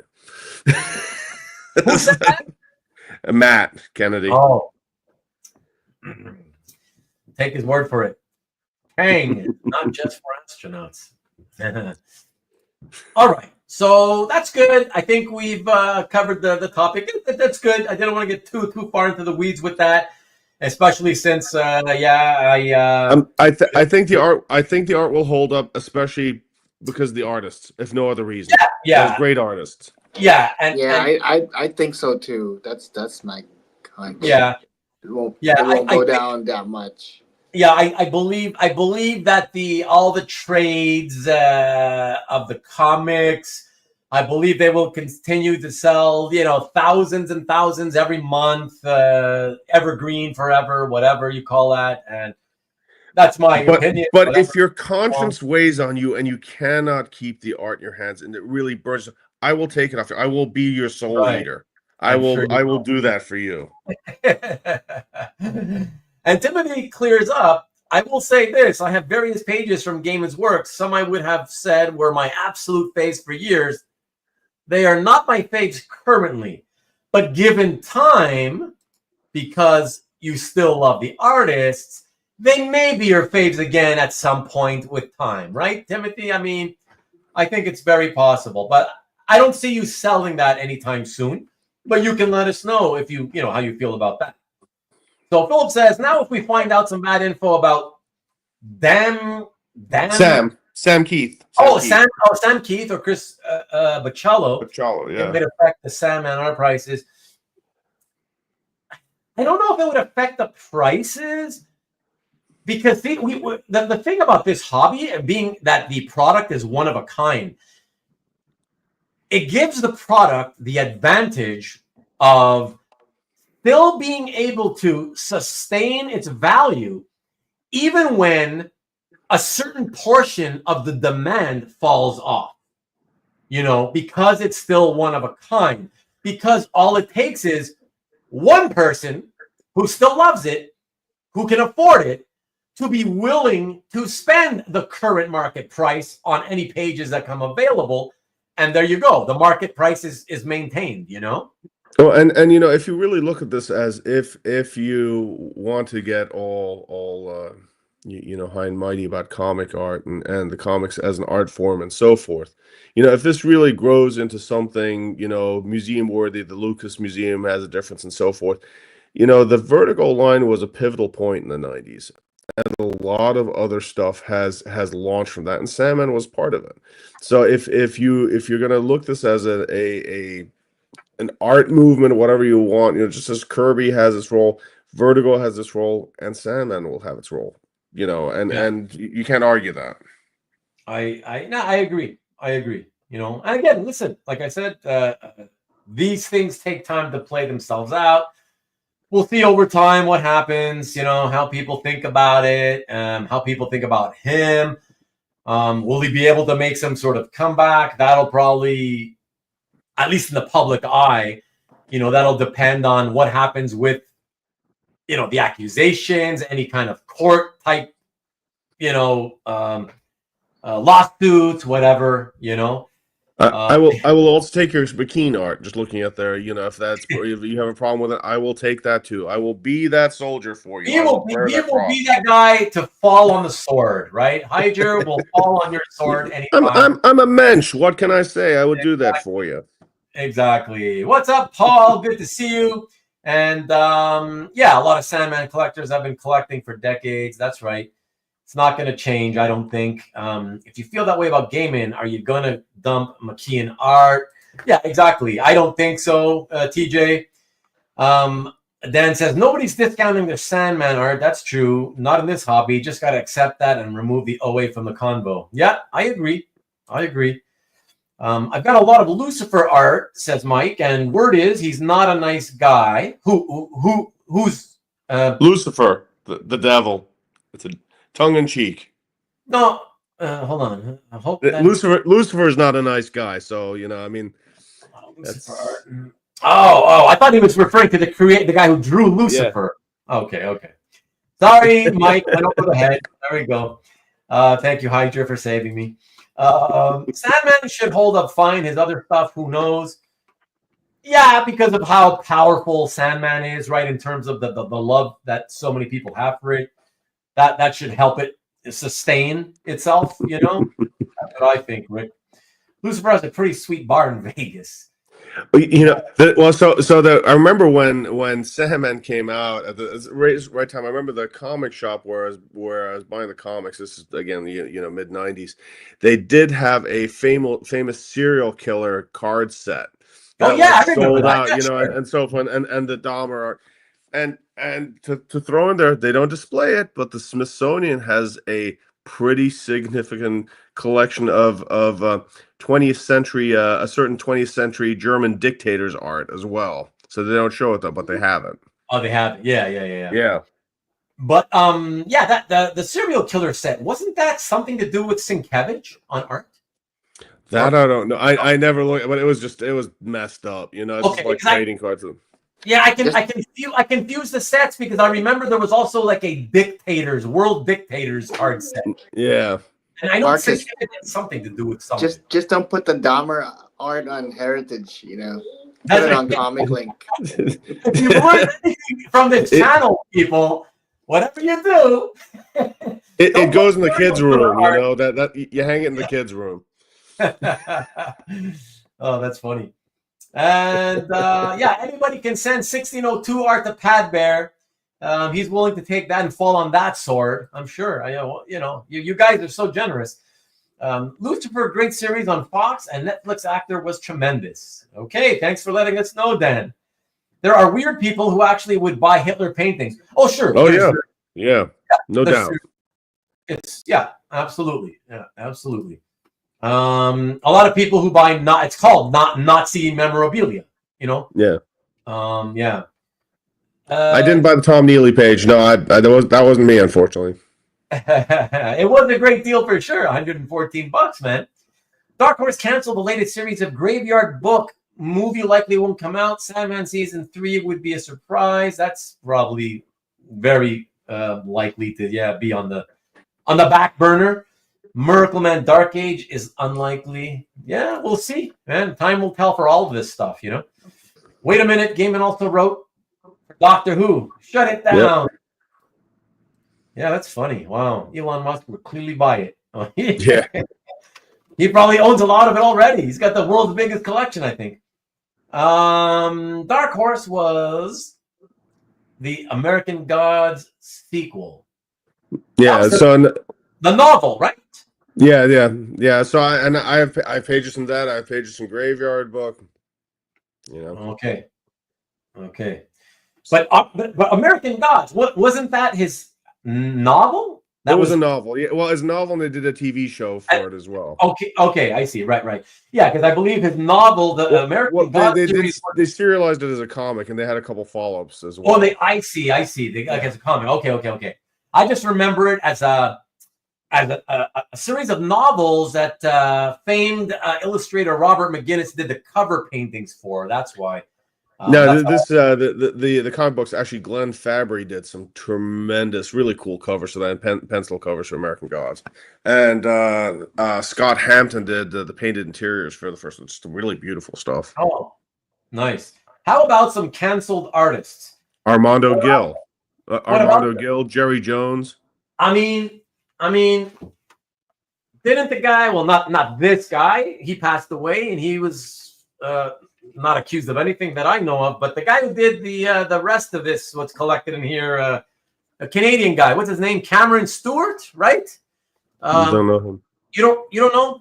He did the regular ongoing Catwoman series, and apparently he was another guy who was accused of.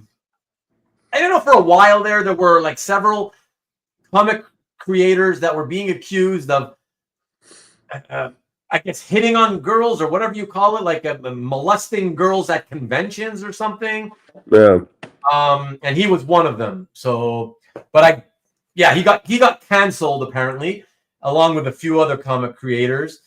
I guess he's still canceled because I haven't heard of him for quite some time. Scott Adams, but he's not been canceled. He's still out there making all kinds of derogatory. I think he came out as a big Trump fan, and so people rebelled against that. Right. Isn't he? He's the Dilbert guy, right? The Dilbert guy, yeah. Do people still watch Vampire Slayer or Firefly reruns, even though they are Joss Whedon shows? Philip, I believe they do. I believe people still love that stuff. And even on this show, I've had guests say, "Oh, I love Firefly. Oh, I love it," and they're talking about it like it's the bee's knees. So I would assume people still, don't forget too, Philip. People, again, with time, people are willing to maybe not forgive, but forget. Some may even forgive and forget. It's an interesting connection that we all have with the entertainment that we consume when it comes to these creators that created it once they're accused of bad stuff. It's interesting because we still want to enjoy the fruits of their labor if it doesn't bother us what they did personally, So it's tough. And I mean, and this is again not saying anything, but I think social media and the way we're all connected now has made it much easier to expose things and pile on as well. I mean, I think if we go before social media, I think if we knew what was going on for half of the 1900s, we probably would have been completely mortified as well. I mean, it's would shatter your view of most probably people in the public space. Oh yeah, for sure. Well, Tom, Maki is quiet. He is generally a very polite, quiet guy. But honestly, I would still buy a book by Gaiman. Yeah. There you go. Because I just I want to give him a benefit of a doubt. Yes. Michael is just as supremely hungover as the problem. No. He's hungover from the OAX trip back home. That's why. It was a good time though. But just so you know, Tom. Maki came in. He agreed to come in specifically to talk about his experience at OAX. So even if he never said anything about anything else we talked about tonight, it'd be okay because he was really only coming in to speak about that. But that's a great segue because that I think we've kind of covered the whole Gaiman thing pretty well. I'm pretty happy about that. And we all know where we all kind of stand for the most part. Nathan Fillion was so good. So was many of that cast. Firefly. But he looks like such a fool as Guy Gardner in the pictures that I've seen for the upcoming Superman movie. Oh my gosh, I don't know if you guys have seen it, but he looks... Did they give him a bowl cut? Yeah, but it's just like not even a real one. It looks like they gave him a bowl cut wig, kind of like it looks fake and ridiculous, and his face looks just awful in the hair. Like it's just the whole thing is just embarrassing. I don't know. I whatever. I'm trying to reserve my hatred, my opinion, because I want Superman to be good, but I don't know. We'll see. Yeah, I don't want to. I don't even want to see any of it. But when you're on social media, you can't help it. They keep showing you images and they put them in front of your face. You can't help it, you know? I don't know. They keep on sending me advertisements for food, so I don't know how you got a different feed than I do. Really? Philip, I was not aware that Adam, one of the lesser-known Baldwin brothers, was accused of some kind of inappropriateness. Yeah. If he was, maybe I just have forgotten. I think it was Billy. Oh yeah, Billy. Okay, yeah, I think it was Billy. Yeah. Okay.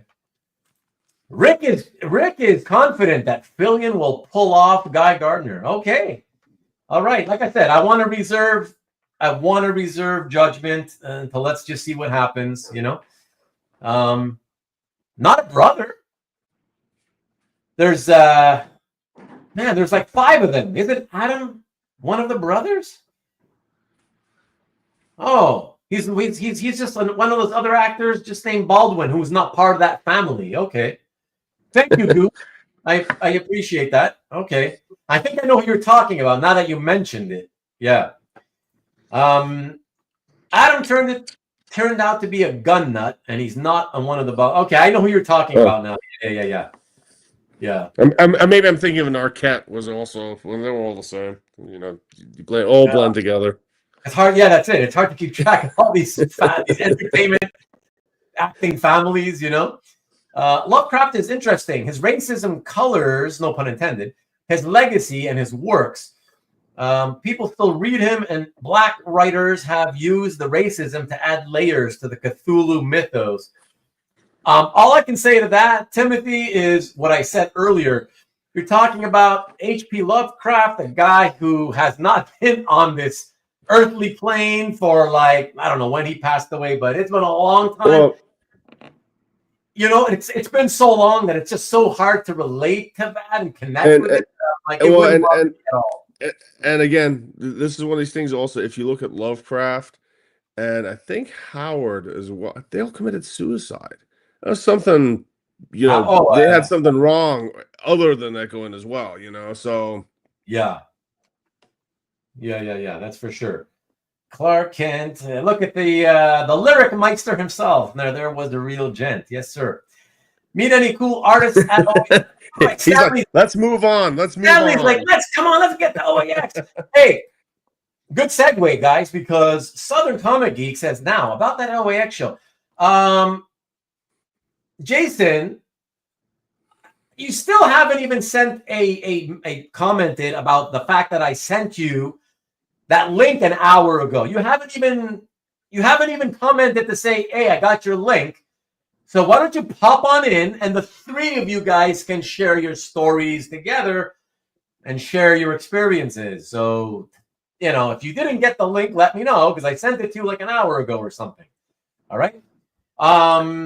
But yeah, which one of you guys would love to go Michael, because he's been waiting so patiently, and I've been yakking all this time. So go for it. I agree, Michael. And Michael loved it. He had a really, really great time. He told me privately. Yeah. So yeah, you'd be a good guy to start with. Aside from the art, I mean, the best part for me was meeting all the collectors. You know, meeting with everybody who shows up on this show. And especially me. I mean, you know. Yeah. You're the only guy that it was fun hanging out with everybody, like #1 Marvel fan, Heidjer. I mean, who else was there? Everybody. 200 other people. I can't remember. Kavi was there. You met so many people and you don't remember any of them. Yeah, so there was too many Ian Saint. So I mean, yeah, it was fun. It was fun. Art wise, I felt like I think the some of the bigger shows like San Diego or New York, they're probably more artists and more maybe more art available. But I think what works for this is it you don't it's not as big, so you don't have the comic people in or the anime people in. It's just solely for comic art, and so it's a little more intimate, for us collectors, art collectors. And I think it's like, yeah, you bump into a guy every 5 minutes at the show, which is refreshing. And I would say the Miller's was great, hanging out with during the show or after the show. Going to Miller's was fantastic. So I had a good time. Yeah, that sounds to me, which you've already admitted anyways, but it clearly, I think, shows, what you've just said. I think, Michael, it clearly shows that, as you said, it really was for you, first and foremost, about the camaraderie and the people that Right. got to meet in person that you already knew from online, Well, and I'm sorry, I'm already cutting in on Michael again. I'm sorry, Michael, but Yeah, go ahead. it's one of these things. Well, I've never been a big con goer, and this could be a little bit of an isolating hobby, even if you got a comic book store close by, because again, it's kind of esoteric. But you see somebody walking like they got the badge, and and you go to, hey, how do you like the show? Even if you don't collect them or anything, you already kind of know you're in a really kind of specialized group. You can already strike up a conversation. And there's no weirdness about it, Right. It's because so you get to talk to a lot of people without kind of going, you collect what? Even if you're at a comic book show, it's like, oh no, I'm only here for the cosplay. Yeah. Yeah. I just put up a comment from Caesar saying, how is the crowd? Hundreds? To which I said yes. But I wanted to speak to the whole crowd thing because I wanted to know what do you guys, all of you, not just you two here with me, but all of you guys in the chat, who went, what do you think about like how it feels when you're walking the convention hall itself? Because it's so weird to me that on the one hand, it's considered small, right? But at any given time, it sure looks like there's so much space in the aisles. And believe me, I'm not one to complain about that because having been at San Diego, Chicago, New York, all these regular Comic Cons, I know how much I would love to have more space to walk around.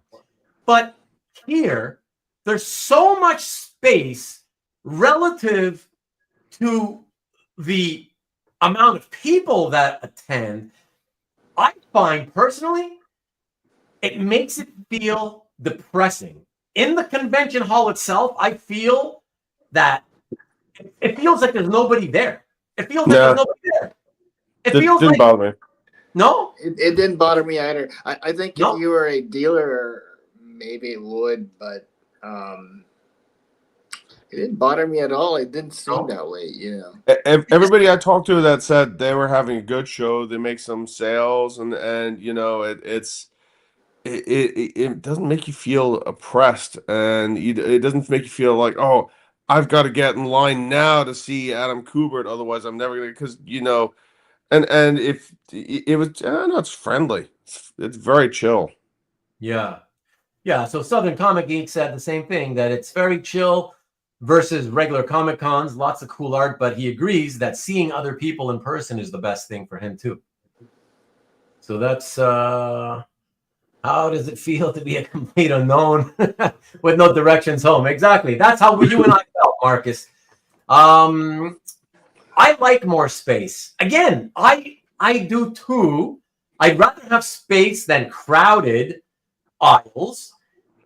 I don't know, but visually, just the visual, from the visual standpoint, it feels like it's empty. It feels like you look and you see like a completely empty looking aisle with like several booths that don't have a single person at them. Some booths that might have 1 or 2 or 3 people at them, and it just looks like nobody's there. I think part of that was when it was really full, everybody was busy and wasn't taking pictures.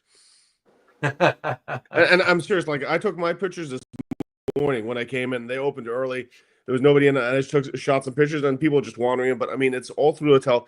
People are sitting there. They got their portfolios open and stuff like that. And the one thing that's kind of fun is that if you came up to anyone else who's looking to book and looked over their shoulder, they'd be like, "What the hell are you doing?" You know. But here, everybody's just like on a portfolio, like, "Oh, what you got?" You know, and take a look, and it was very collegial, and the camaraderie was there. Yeah, no, that's. Hey, listen, I'm glad to hear that. That's exactly what that's what I want to hear. That I want to hear that from everybody feeling that way. I was just curious. So here's one thing. There was a small line with Adam Kubert, and he's a very gracious, he's a very sweet guy. And I somebody was standing there. I said, "Hey, can I just interrupt for 1 second?" They said, "So yeah, sure." I said, "I was told, I couldn't leave here with this without showing you some of your dad's work." And he's like, "Yeah, let me see it." And so I have the cover right here. This is the one that I bought. Oh. And so he's just like, "Oh," and he's kind of fawned over, and he says, "Thanks for bringing this by," and so forth. And then he went back to the art stuff, and everybody's kind of go, "Oh, that's cool," and so forth. And it's not dickish at all. It's not kind of like pushing and jostling and so forth, which is nice. No. It's really, really pleasant. Yeah, he was pretty chill, I thought, So it was my first time meeting him in person. So, but he was pretty cool. Yeah. Oh, look at that! Carl was able to click in. Land at least. I can say those hundreds of people were spread across the hotel, and maybe that's what helps make it look so empty. See, this is the thing here. The other thing, I can tell you guys that on YouTube alone, you can find various people that go there, whether it was last year's edition or this year's, right? And they the kind of YouTubers who like to go, they walk around for 10 to 20 minutes and to videotape everything and show you what it's like. And in every video that I've seen from last year and this year so far, that's how it looks. So how is it possible that there's hundreds of people, like it's at least 500 people buying tickets, right? And it's a smallish room, the main room. Why and how is it possible that in the middle of the day? I think it was more than 500, right? Heidjer? Because at the auction, it seemed to have the auction was full. 1,000. And what Bill said, it was 25% more than last year. Oh, you mean attendees? Attendees, yeah. Okay. But they filled out the auction room. Okay. So which was a big room. Definitely. Okay. Big room. Caesar's asking though, did the artists have enough business? Like, I heard yes. I mean, the ones I or is it just the more popular ones? You know what I mean? Because I think the artists made out, because I think a lot of the collectors gravitate towards the artists. I just wonder if some of the dealers, made as much as they would in the bigger conventions. Right? Well, I mean, the thing is, and the one complaint I heard, and this is no reflection on Bill or OX or so forth, is that the prices were sky high, and they were. They were. High. And so if the dealers weren't making a lot of money, that's why. But I mean, I saw there was one guy did a 6-figure deal in front of me. Two guys actually did 6-figure deals in front of me. So money was flowing. There was a lot of money in that room. You saw 2 guys do 6-figure deals with dealers? With dealers, yeah. Wow. I don't know about the one guy. The other one did. Yeah, it was a trade deal, but still 6 figures of stuff.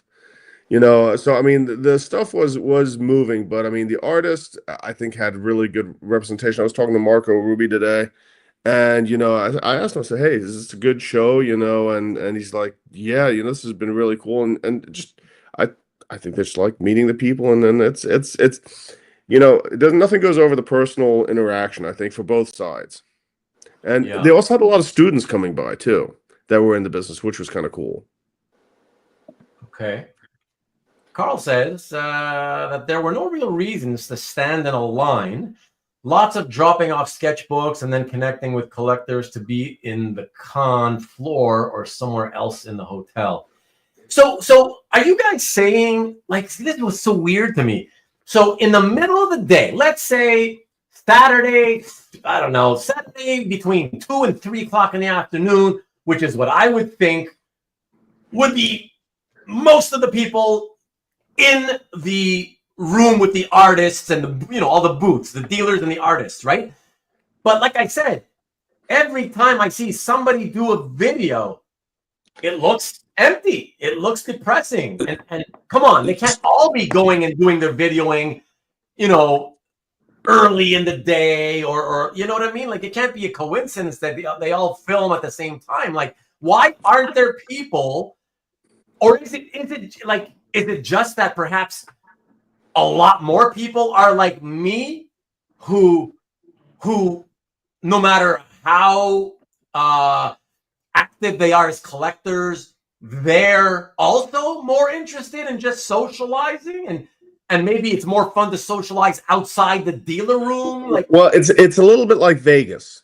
There was nowhere to sit in the main room. So if you wanted to sit down with someone with a portfolio, you went to the collector's lounge, or you went outside, somewhere you could sit and so forth. There were some standy tables, but I think if anybody was schlepping a portfolio around or so forth and wanted to sit down, they were doing it in the lobby of the hotel or in the courtyard or in the collector's lounge. And there was in addition to the main room, there was one, two special gallery. Well, there's it's three special galleries. There's a card art, the fantasy art exposition, and a special gallery room plus the collector's lounge, so people could spread out.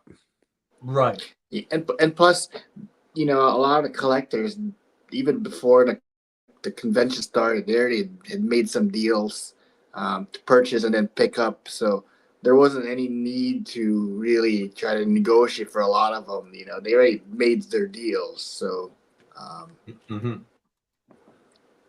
Interesting. So you guys were mentioning that Patrick says no one has mentioned last year's buzzword yet. Was the show sick? Well, just before you, as I just showed you, Marcus said the show was sick. So I'm sure it was sick. it was. And I don't want to miss Tom's comment, about him almost getting in a fight with the Donnelly brothers. I would have paid money for that one. I think Tom could have taken. Actually, I think Tom's wife could have taken them, but that's beside the point. It's it was. She was there when it happened. So, yeah. So it was good fun. Good tickets for that. The OAX slam down. JT, I don't know about this year, but last year when I did an episode, talking about the show. Kazra came into the chat and he said that not as of last year, which you should never expect to be profitable in your first year for sure. So as far as the net profit this year, who knows? I guess Kazra will be talking on the Cal channel, and he may mention that there. You can ask him there, but I'd be surprised. I think they're probably more profitable this year because I'm sure it's improved one of this the auctions. year. Bill really, Bill Cox, went all out. Some of the auctions, the items that were for auction. Yeah, but that has nothing to do with it because the auction is mostly for charity, isn't it? Yeah, maybe some of them, the money for the tickets went in there. Who knows? Yeah. But Rick wants to know, how was the pizza? Because apparently last year everybody said that the food wasn't anything to get excited about. It was fine, okay, and this is, it's hotel food. It was all right. I mean, it was fine, and again, it's like anytime you have a big event, the food's not going to be great, and there was some complaints, I heard from people about the box lunches, and I said, well, if you got a booth at MegaCon, do they give you a lunch? And they're like, no. I'm like, no, what the hell are you complaining about? And there was You know? was enough food for everyone, so you didn't go hungry, Yeah. Oh, wait a second. Are you guys saying that the food was free? Yeah. Yeah. Oh, So they did food. There was food being given out for the attendees. There was so they had a dinner the first night for the VIP reception. Well, that I know, but that you're paying for VIP. So that's different. But also for the auction for Saturday night, they had pizza and burgers and open bars both nights. Actually, the open bar was better than the food. I would say. But I mean, no, I mean they made a really good effort, and I think to make people feel welcome in it, and it's hotel food, and and again, this is not a reflection on OAX, but last year even I went out, I did not do breakfast there this year because the breakfast was awful. But I mean, what are you going to do? So, but it's so when you're trying to feed that many folks, it's you got to take what you have in the hotel. I guess so. Tom, are you going to get over your shyness? You said you might do a show on Cal. So are you ready to get on camera, man? Why don't you just pop in here just for a few minutes and tell us the little quick story about your Donnelly brothers fight? I mean, come on, Tom. Come on, Tom. Wait, I think he's in Miller's right now. He's watching the game while he's texting on this. That's always good for a fight. Yeah, but he was the one saying a couple of weeks back, like, yeah, for the OAX weekend, he's like, yeah, we should pop in live from the hotel or whatever, from the convention, whatever. Okay, now's your chance, big talker. Hook up. I'll send you a link, Tom. I'll send you a link. So so we've got now Tom and Skinamax version of Rubén show. Now he's in bed, and no. Yeah, right. He was gonna throw a punch, but had to ask his brother first. Oh, wait a second. Can I punch? Yeah. That is so funny. Let me see. People already seen the dealer art from last year. That's true. I'm sure. Yeah, that's a good question for you two guys who can answer me quicker than the guys in the chat since there's a 10-second delay. Did you feel? First of all, did both of you? This is the questions to both of you. Did you guys take the time to try to look at a lot of art, like dealers or collectors or whatever? Okay. Did you feel? Well, for you, I guess it's more for you, Heidjer, because Michael wasn't there last year. Did you feel you saw more or less the same stuff as last year? My esoteric collecting, Rubén. So I did for the stuff I collect. I found a lot of new stuff, but it's usually one or two pieces at every deal, and I wound up buying 3 pieces. I could have bought more. I mean, I had heard there was a lot of stuff that was there last year, just more expensive, and there was definitely some things that had moved around and like, oh yeah, I saw that at that deal and so forth.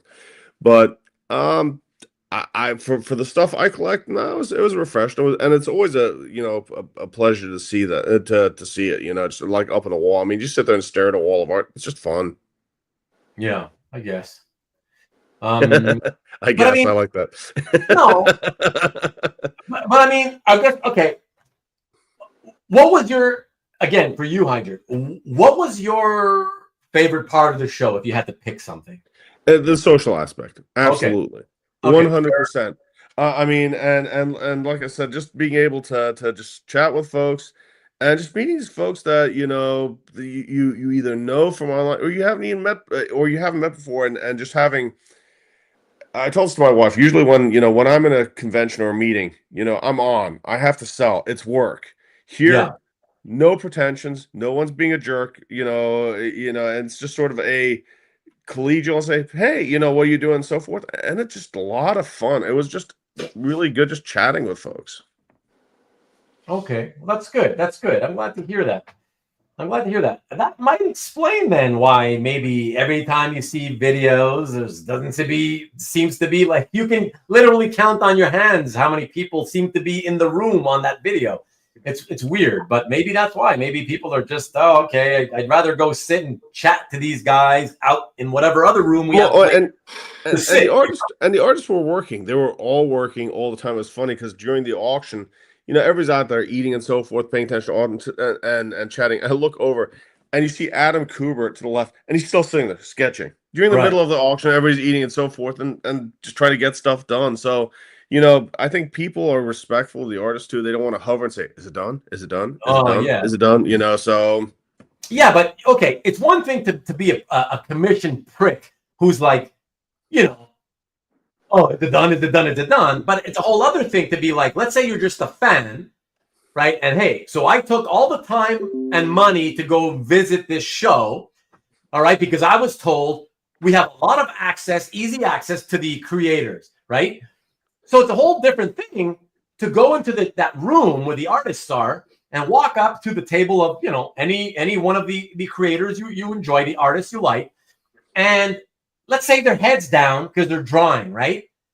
Now, if it was me, and if I was into, like, if I was into, wanting to talk to artists, like, I'm really not, I don't care, but like, if I was, I wouldn't just see the person and, the head's down, they're busy drawing, so I guess I'll just walk away. Because like you said, a lot of them are doing commissions, they're busy drawing. So what am I supposed to do? Go there to talk to the artist, but every time I can see their heads down. Their heads popped out. I talked to I don't know how many, but I was never turned away, never felt unwanted, had good conversations. I have one page from Simone Bianchi art, and he's like, oh yeah, and he just says, yeah, this is me, this is my sister, and stuff like that, and stuff. You get a little bit. I spoke with like Bart Sears for half an hour, had a good conversation with Pat Broderick and so forth, and with Mannix is a hoot. Met his daughter as well. She was a cutie. Just really chill. Just never unpleasant. Okay. And to be honest, like, you could have gone through all the showrooms all in one day with plenty of time. So I think one reason why, if you felt it looked empty, some of the collectors, they would just go back to their room and rest after a few hours and then come back. Sure. There wasn't any rush to get everything done at once, so everybody was at their leisure, going to wherever they wanted to. Like, I took a nap after we had lunch at Miller's. And then after a couple hours, I went down and looked at the dealers and what they had available. So I had a nice chat with Albert Moy's wife. She is very funny. She is really funny. Oh yeah, I ran into her. Marcus would know. Marcus would know. Marcus, can you attest to that? To what Heidjer just said? Is he right? Is Albert's wife really funny? Let us know. Sam, I could tell you exactly my experience there, but I've already talked about, it's frustrating because people were ignoring me, and it made me have to leave early. So I'm not going to talk about me. This is about you guys. I want to get you guys everybody else's experience, So we'll just ignore me for now. Lying in bed right now. Look at that. Tom he's knocked out. That was the Skinemax comment right there. Okay. That's right, Marcus. Couldn't do number 2. Not Rubén After Dark. That's right. JC, I didn't. I don't even own a cell phone, so I can't do any recording. No pictures, no recording. Pipes were clogged. Would imagine that it's typical story. They quote a price and don't honor it. You must be talking about. Oh yeah. Tom's the punch. The punch. That's what it is. That's my brother. Yeah. Tom also agreed that it was about the hanging with friends for him, the most important thing. So that's pretty cool. I wouldn't even. Yeah, no, I'm not a convention organizing type person. But thank you, Stanley. It is a crap load of work to do any sort of. No, that's not for me. That's not for me. You do all that work and then you can't even really enjoy it either afterwards. Yeah. So, I'll Alberto at Mannix's table. Yeah, exactly. He's like all gung-ho on him right now. You have to coax it out of him. Yes, coax 2026. Hey, what's up, Steve? What's the duck for? Is that a duck? Must be a duck. Marcus, me, and Alberto were at the next table a lot. Okay. Is Taylor Swift talk considered football talk? Yes. How was the pub crawl? Yeah, did either of you guys do a part of the whole thing? I went to bed and regretted nothing. I was happily sleeping. No, that was the night before, right? Yeah, it's Friday night. It was Friday, night. So I missed it, but I heard it was good. Dude, 53. I'm not crawling any more than a bed. You know, I got my bedtime. I mean, I gotta say though, this doesn't happen without sleep. You know. Yeah. I mean, last night I was hanging out with Wolvie fan because he organized the whole thing, and it's a fun time hanging out with Wolvie fan. So but where did you hang out with him though? At Miller's. Oh, at Miller. I see. Okay. Oh, so that you mean that? So that was the on the Saturday night. Yeah, that was a Saturday night. Yeah. Yeah. Okay. So yeah, because the pub crawl thing was the night before that, right? And I think next year he's planning on making it a bigger thing. I don't know how. Oh my god. You know. Yeah. No. Rob's a good dude, so it'd be fun to hang out with him. But I wouldn't do it on a pub crawl thing. That's just not for me. And it's like Heidjer just said, I'm not 24 anymore. Yeah. Well, 54. So it's like, yeah, no. I give me some water and let me go to bed. You know. Yeah, I'm good. Yeah, I think most of the collectors, they're kind of more chill. They just want to just chill out, not do anything crazy at the bar. Yeah, although I will say I did see pictures online of the pub crawl, or at least part of it, and at least at one of the bars, there seemed to be quite a lot of people who attended that thing. So it was more than 50, I think. So it was a good crowd that went. Yeah, I think Kavi went to that thing, right? I think so. Yeah. Yeah. You have to speak up. Ask Kavi the next time. Yeah. Wow. He was hurting by Saturday. You mean like his foot, his leg? Yeah. Yeah. I can imagine. David wants to know, just a quick, simple question: would you guys attend again next year? Yeah, totally. Yes. Okay. There you go, David. I mean, I'd have to check my schedule, but if everything was open, yes. Okay. No, that's a yes for sure. Oh, look at that. Tom says that the pub crawl was okay. And there was around 40 of them. Only okay. What made it only okay, Tom? I'm shocked at that actual response, to be honest. What made it not that great? Well, it was, Florida was surprisingly cold. Now, I know that doesn't mean much to Yes, but exactly. I mean, and things, Florida's not ready for it. So it wasn't a close walk to get the stuff going in. If you walk into a bar with 40 people at the same time, ordering at the same time, and they're not ready for it, you're going to have some logistical issues. Sounds good. I just wanted to say that just to make it official, Marcus confirmed that yes, she's funny. Albert's wife. Yeah. And Caesar says she's a nice lady.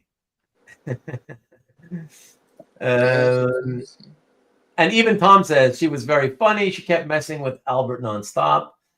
Yeah. Wonder how it compares to SDCC. Well, it's a different animal, completely different animal thing, right? Yeah. One's a huge Comic Con, the other one's a small original art con. So you can't really compare the two, Yeah, I mean, I've never been to SDCC, but I've been to New York Comic Con, and OAX is a much more relaxed. So I'd rather go to OAX than New York Comic Con. But having said that, there's some artists that only attend like the bigger cons. So you kind of need to go to those cons too if you want to see certain artists. Yeah. 40 art nerds. That sounds like a joke. 40 art nerds enter a bar. It's a walk into a bar. Yeah. Had a great Yeah, Saturday. that was fun hanging with Carl and Bill Byers. That was great. Oh, that's true. Absolutely. Because Bill, yeah, he was with Bill. That's right. Had a great Saturday night hotel bar chat with Heidjer and a few others. We were done around 10. Wow, look at you. Again, You this old, doesn't happen by you old itself, folks. That was enough for me. See, that's the thing, because I'm a night owl, so I could stay up. I'll be the last one to go to bed. I just wouldn't want to be doing it by hitting a bar and constantly pounding back alcohol. That's not my interest, you know. Yeah, no, I- it was Late as anybody wanted to stay up. I could stay up late. Actually, it was cool. I hung out a little bit with Kazra last night.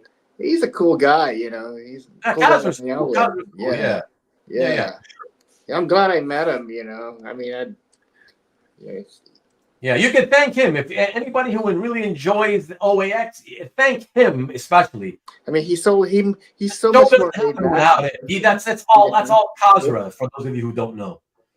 So he deserves all the thanks, honestly. and I mean, again, I don't know how it's divvied up, but Tatiana Dykes, who's involved as well. I mean, they put together. I assume that next year, as they work out the kinks, next year will be better. Yeah, so that's a good sort of segue. Perfect. Not really a segue, but it leads to a question that I also did want to get to eventually, which was there anything that either of you found you disliked, hated, were pissed off about, annoyed with? Anything at all, anything that you thought, man, that really could be better. I hope they fix that or make that better next time, or whatever, something like that. No, nothing like that. I mean, I think it'd be nice, and this is easy to say. Having done a few events myself, I know what a pain in the ass it is. But it would be nice to move it out of Orlando. Oh yeah, okay. And what's your specific reason though, Heidjer? I think Florida taxes the hell out of its tourists. Since they don't. So I mean, it's a lot more expensive for tourists coming in, especially with Disney in the background. So they've got Orlando's kind of a captive audience where they are built to milk the tourist. So but I mean, I know it's easier if you live there and so forth. But it would be nice to do a different city. Okay, but let me, because my comment. Well, I don't know, the food. I mean, I don't want to complain too much, but no, you can complain. Listen, I just want you. You know what, Michael? I just want you to be honest. Because look, last year, trust me, you're not telling us anything we haven't heard yet. Last year, the biggest complaint was the food. And the food sucked. Like, there's not a lot of places to get decent food. Everything is kind of far away just to get some food, whatever. So we kind of know that already. You know what I mean? Yeah. I mean, and the other thing I thought with the auction, I mean, they had like maybe 80 plus items in the auction. It was really exhausting. I mean, format. And I don't know, I kind of think if they wanted to make it more effective, I don't know, they need to break it up, Yeah, so first of all, did you attend from start to finish, Michael? I was there probably 95% of the whole time. After the last maybe 10 items, it got too much for me. Okay, how long? But it was exhausting, How long did it last? At least 2.5 hours, if not longer, right? Oh, well, that's not at least 2 hours, but maybe 3 hours. That's not too bad. That's like half an episode of my show, But no, but to sit there. I know what you mean. Yeah. I get it. It's exhausting. No, it's exhausting. I know. Yeah, I know for sure. I don't know if there's a way they could break it up or have it throughout the day, and then and make sure you let collectors know when a certain item goes on sale. That way they can plan to be there, rather than everybody wait at the end and then Yeah. Well, so you think Michael, that perhaps the solution is more easy by saying perhaps just don't put 80 items, maybe make it 40 to 50 or something like that, and that's the way you know. See, the thing about it is, I think your solution is probably better, because if you split it up, let's say on 2 nights or something, because of the fact that you don't want to have, they don't want to have lesser because, like I said, it's for charity, apparently. As far as I know, it's all supposed to be for charity. If that's true, then I understand. You don't want to have less items. You want to have as many as possible, right? To raise as much money as possible. But then if that's the case, yeah, it's exhausting. Well, there's also the audience dynamic. You've got an open bar, you've got food, and you've got the people competing with the noise against the auctioneers, which, I mean, it's just normal. And it's unfortunate. So, I mean, it's just, I mean, again, it's not even a complaint. It's just, yeah. Hey, Lee. Lee Parmenter's in the house. Raleigh Lee, would be a good spot, or Raleigh, or Dallas, or there's a bunch of. I think Cleveland would be fun. I actually think Cleveland would be fun, or Columbus, where they really the first one was in Columbus, and you do a visit to the Billy Ireland Museum. I think that would be fun to do it again. Now that's got some legs underneath it. I think there's lots of options, but again, I'm not the one setting it up, so it's easy to complain about it. Gotcha.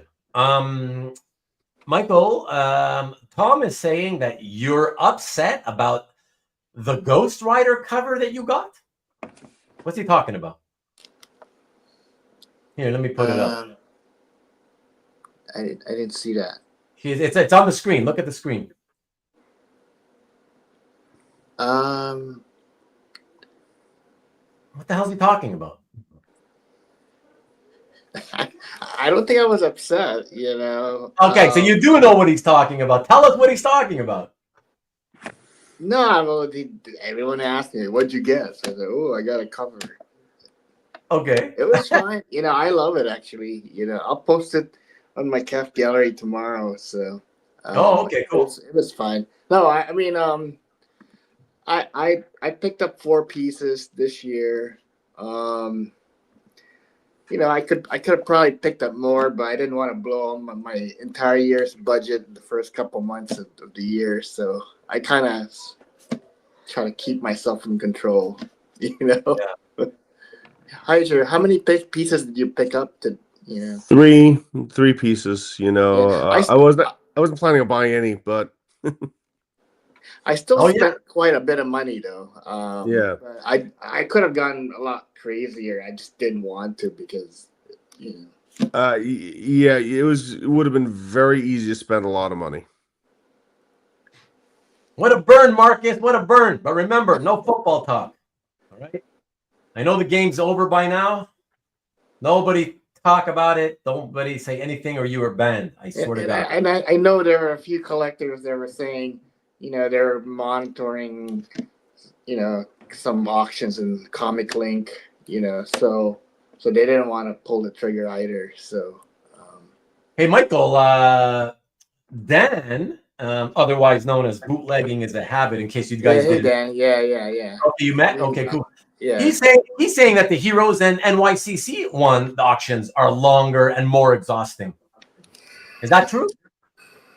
Are they at the end of the day with an open bar and pizza? But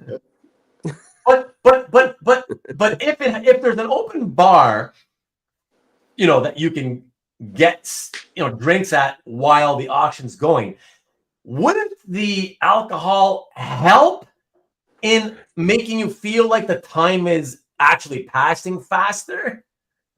Well, from my understanding, I was down. It was down to the last 10 lots, and I think that I forgot how many they had listed that were listed on the website. And I left, and I was told they were adding another 30 to it afterwards. I'm like, oh, that's good. I left them. Yeah, Carl says that he thinks what happened was they had 75 lots planned.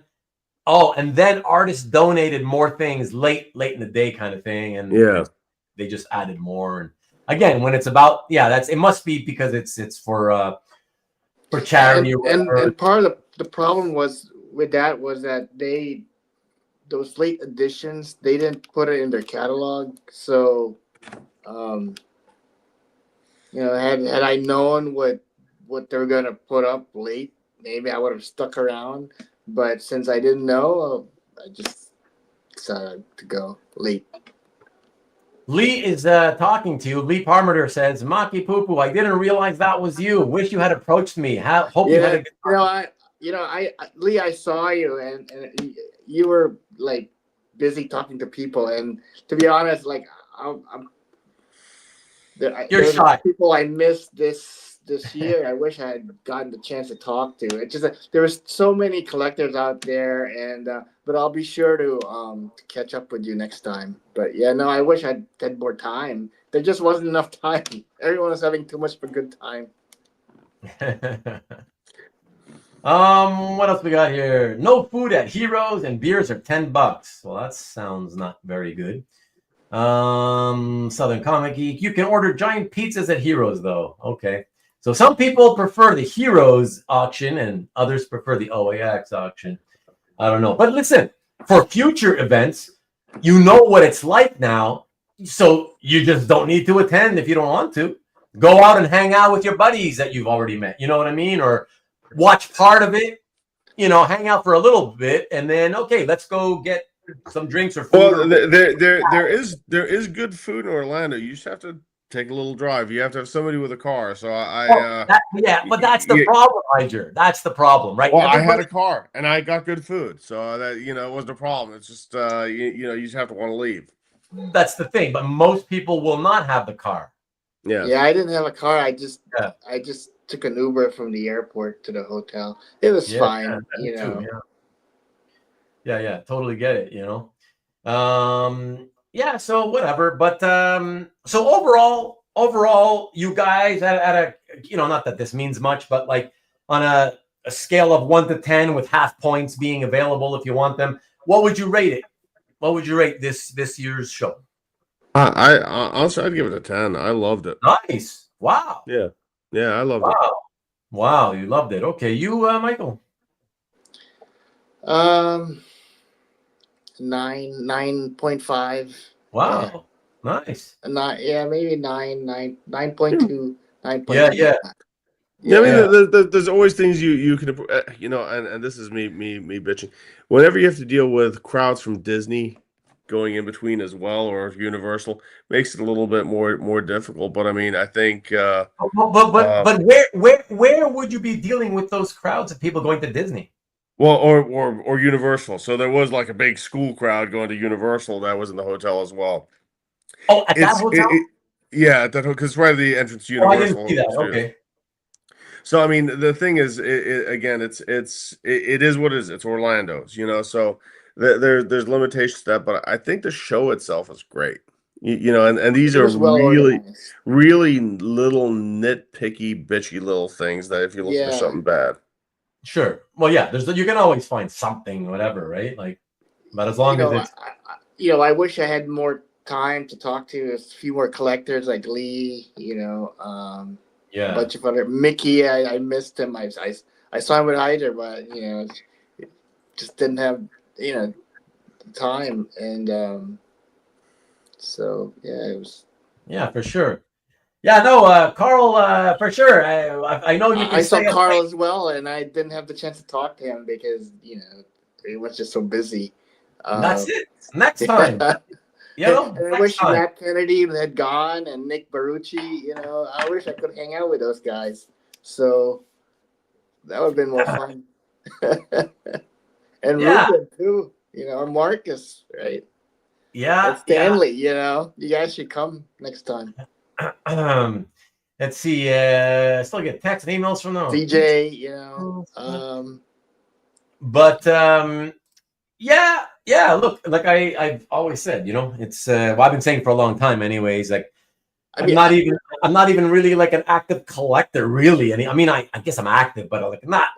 You know what I didn't realize was that because we show up here every week in on CAF, there's a lot more camaraderie among us than we realize, right? So when we go to the con and we see each other for the first time, it's like I've known this person for years. That's the weird part, right? And that what makes it so fun. Yeah. So yeah. Alex, good evening, by the way. Alex says, of the 40 people in the pub crawl, how many lasted past midnight? Who knows? We have A not lot. really. Actually, a Yeah? lot of them did. Yeah. And because after a while, you don't realize how quickly time passes.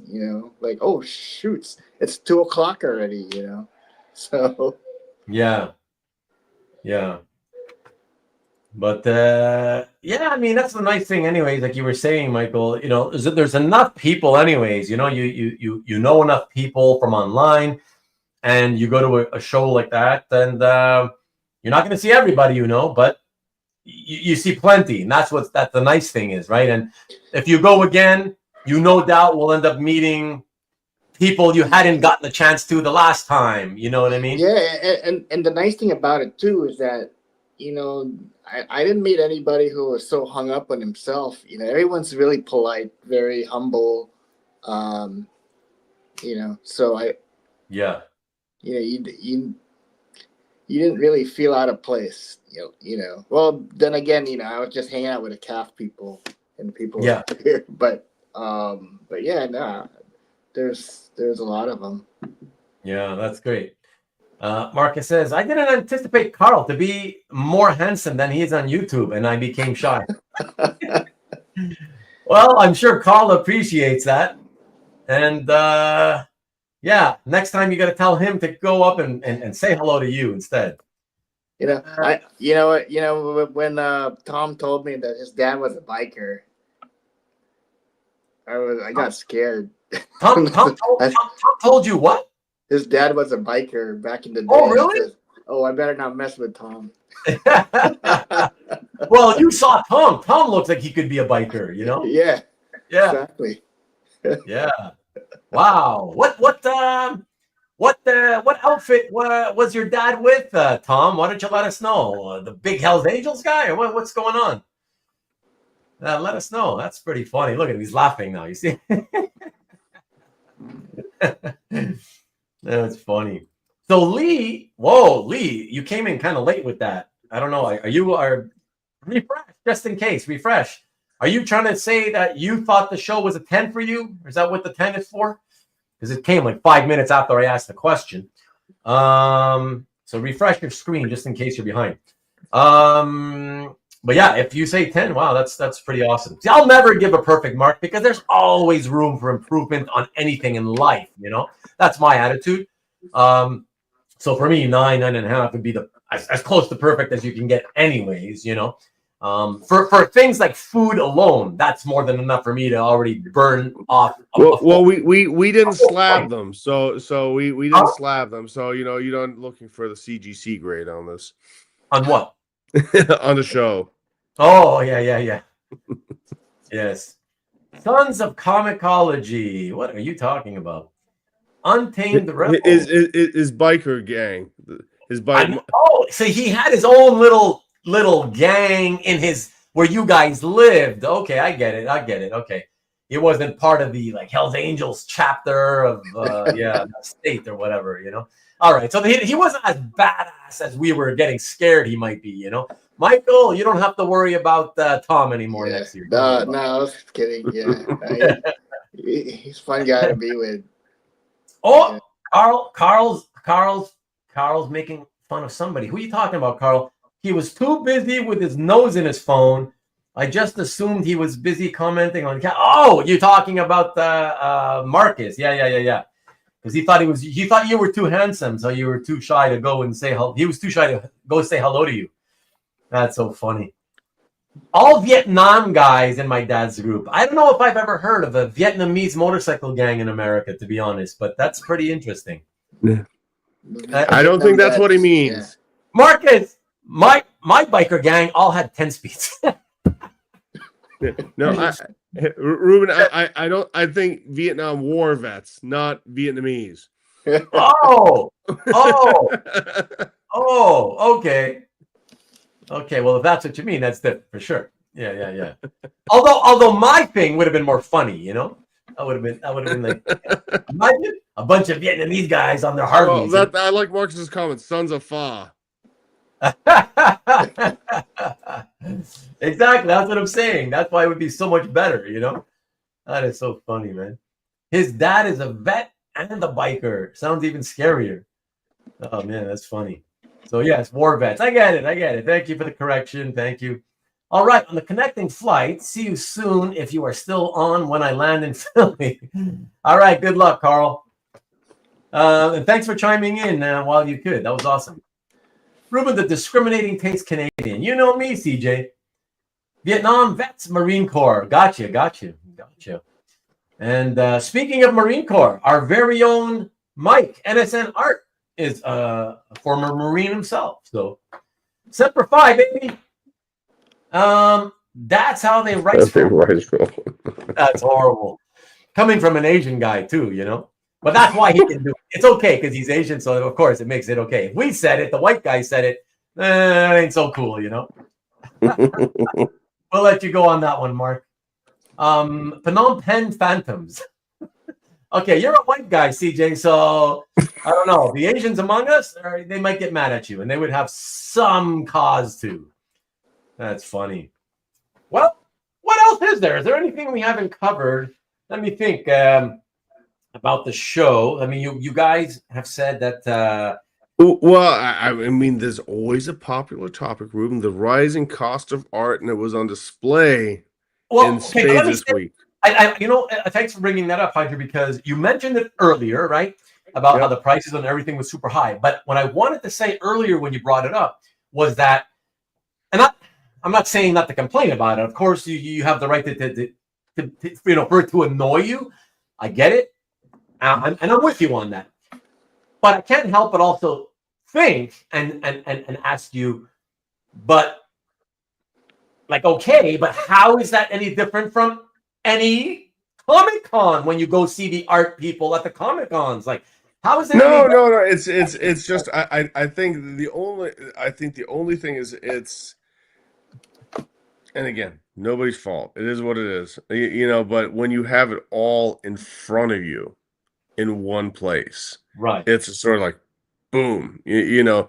Well, there was a what was the Jim? There was a Jim Lee page there, wasn't it, for like $225,000? $275 in Albert Moy's boot. Yeah, $275,000. The what? It was what was the Jim Lee page from, Michael? Do you remember? It was an end page. It had Magneto, like a splash, you know.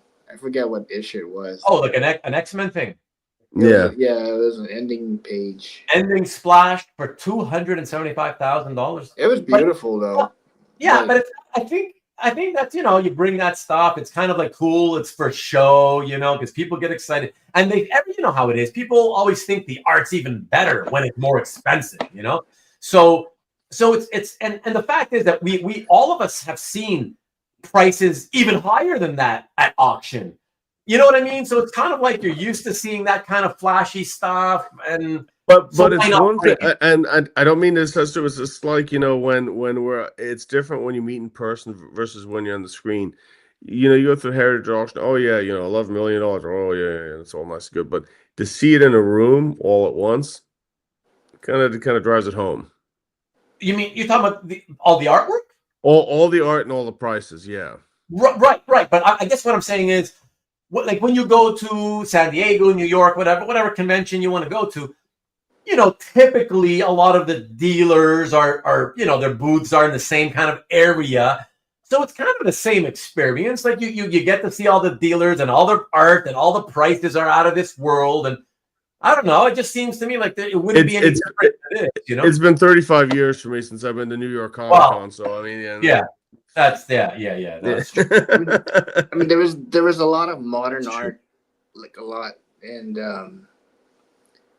all the older stuff were pretty expensive, but you know. Yeah. So I mean, it's hard because some of the stuff that we collect, you know, there's few left available, and so you know, going into this convention, I kind of keep my expectations low, you know. So So I felt like, you know, could we have seen better supply? Maybe, but you know, when you go to a convention, even the bigger ones like New York Comic Con, it's a hit or miss, Yeah. And in all fairness for the dealers, I mean, this stuff isn't light, and you're schlepping it across country, and I mean, hundreds and hundreds of pieces. I mean, Oh yeah, So I mean, either you go a little bit lighter, or I mean, you're gonna make it worth your while. But it's just, we were talking a lot about, the camaraderie and going to see people and so forth. That's because, pretty much these days, if you're going to buy one piece, yeah, most people are done. I bought my piece. Now I'm going to do the rest of the stuff, right. unless you're getting sketches and stuff. Right. Unless you're Tom. Tom ended up Tom on the first day, he was already posting into his cat gallery like 12 pieces, I was like, But Tom ordered ahead, so he's oh, picking up. that's true too. Yeah. That's true Yeah. too. That's true too. Hey, so Stanley's asking, good question. Did either of you see any notable pieces at the con? Like, the kind of stuff that, I've never seen that before. Wow, what a cool piece. Anything like that? Well, I saw one deal for, which is a really cool piece, the first panel appearance of Morbius in costume. So that was kind of fun to see. It was Amazing Spider-Man 101. Yeah, it was. I think I forgot it was Amazing Spider-Man or Fear, but yeah, one of those. So that was cool, and there's a lot of stuff I've never seen before, so it doesn't mean it wasn't there before. But I saw some really beautiful Russ Heath pages, and a lot of Kubrick covers, and so yeah, a lot of pretty stuff to look at. Yeah, and even in the IAX section, just the paintings that Julie Bell brought. I mean, they were beautiful. I mean, the only thing they were at least 11,000 per painting. So I didn't want to spend that much. I'm not saving it for a rainy day. But it's a good statement to make, actually, and it ties in nicely with what Caesar was asking here. So when you're talking about cost of art, do you guys feel like, okay, so he's like, dealers charging a lot, or is it artists, or both, of course? Do you feel like artists raise their prices specifically for this show because it's, very, very focused on art collectors? I can just speak for the artists. I don't think they necessarily raised their prices, but they certainly didn't lower their prices. Right. Okay. Yeah, so I wasn't really looking at I was just looking through the booths. I'm not as much on the modern side. I'll occasionally pick up a piece or two, so it wasn't really. It was more just looking at.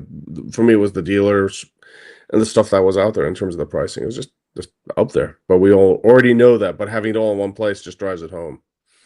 Yeah. I totally get it.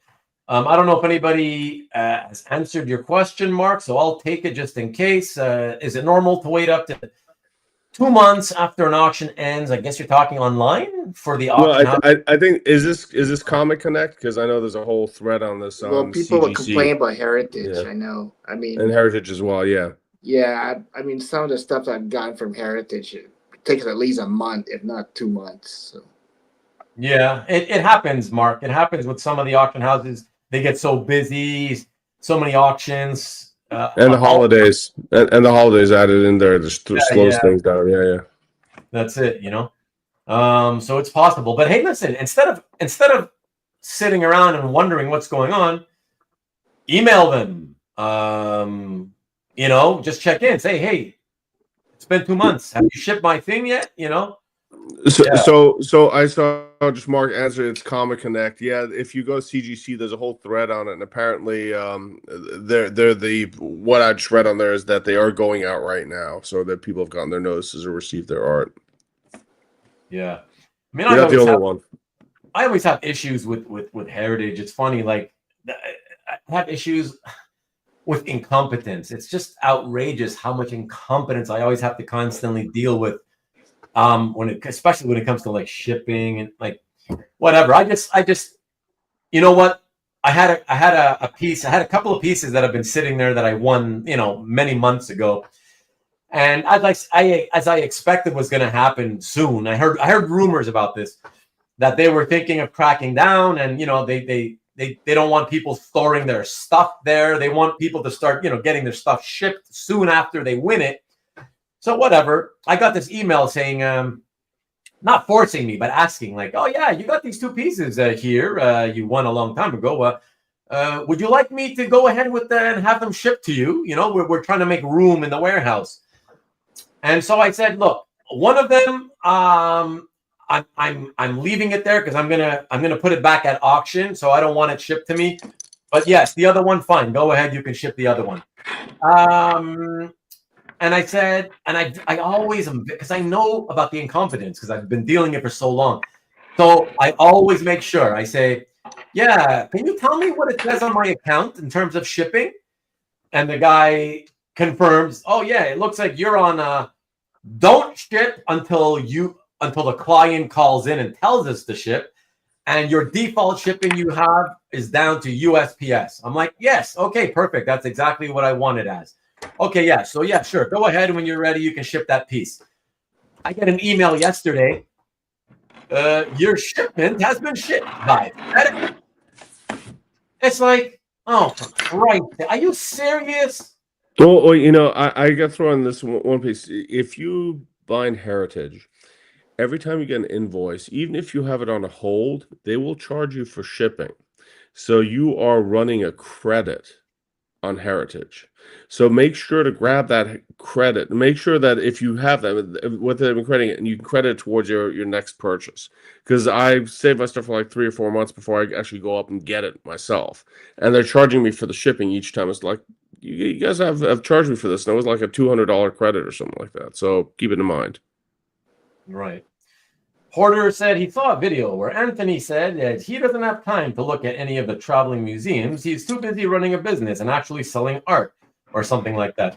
Having known the guy since the 90s, I can tell you that all he cares about is making money. And he knows nothing about art, and he cares about the money he can get from you. That's pretty much it. So that's who he is. He told us he brought his espresso machine. He did have an espresso machine in back, which I actually didn't think was all that bad of an idea. I guess if you need to stay awake. A lot of the really good stuff that Tom saw was NFS and Itoyas. Well, if it was Itoyas from collectors, then that makes sense. Yeah. If it was Itoyas on tables of dealers' booths, that would not make as much sense, and that would be kind of annoying for sure. Yeah, you know? the thing with the collectors, though, and I don't mean to offend anyone, but their prices are pretty high too. You know. So, Whose?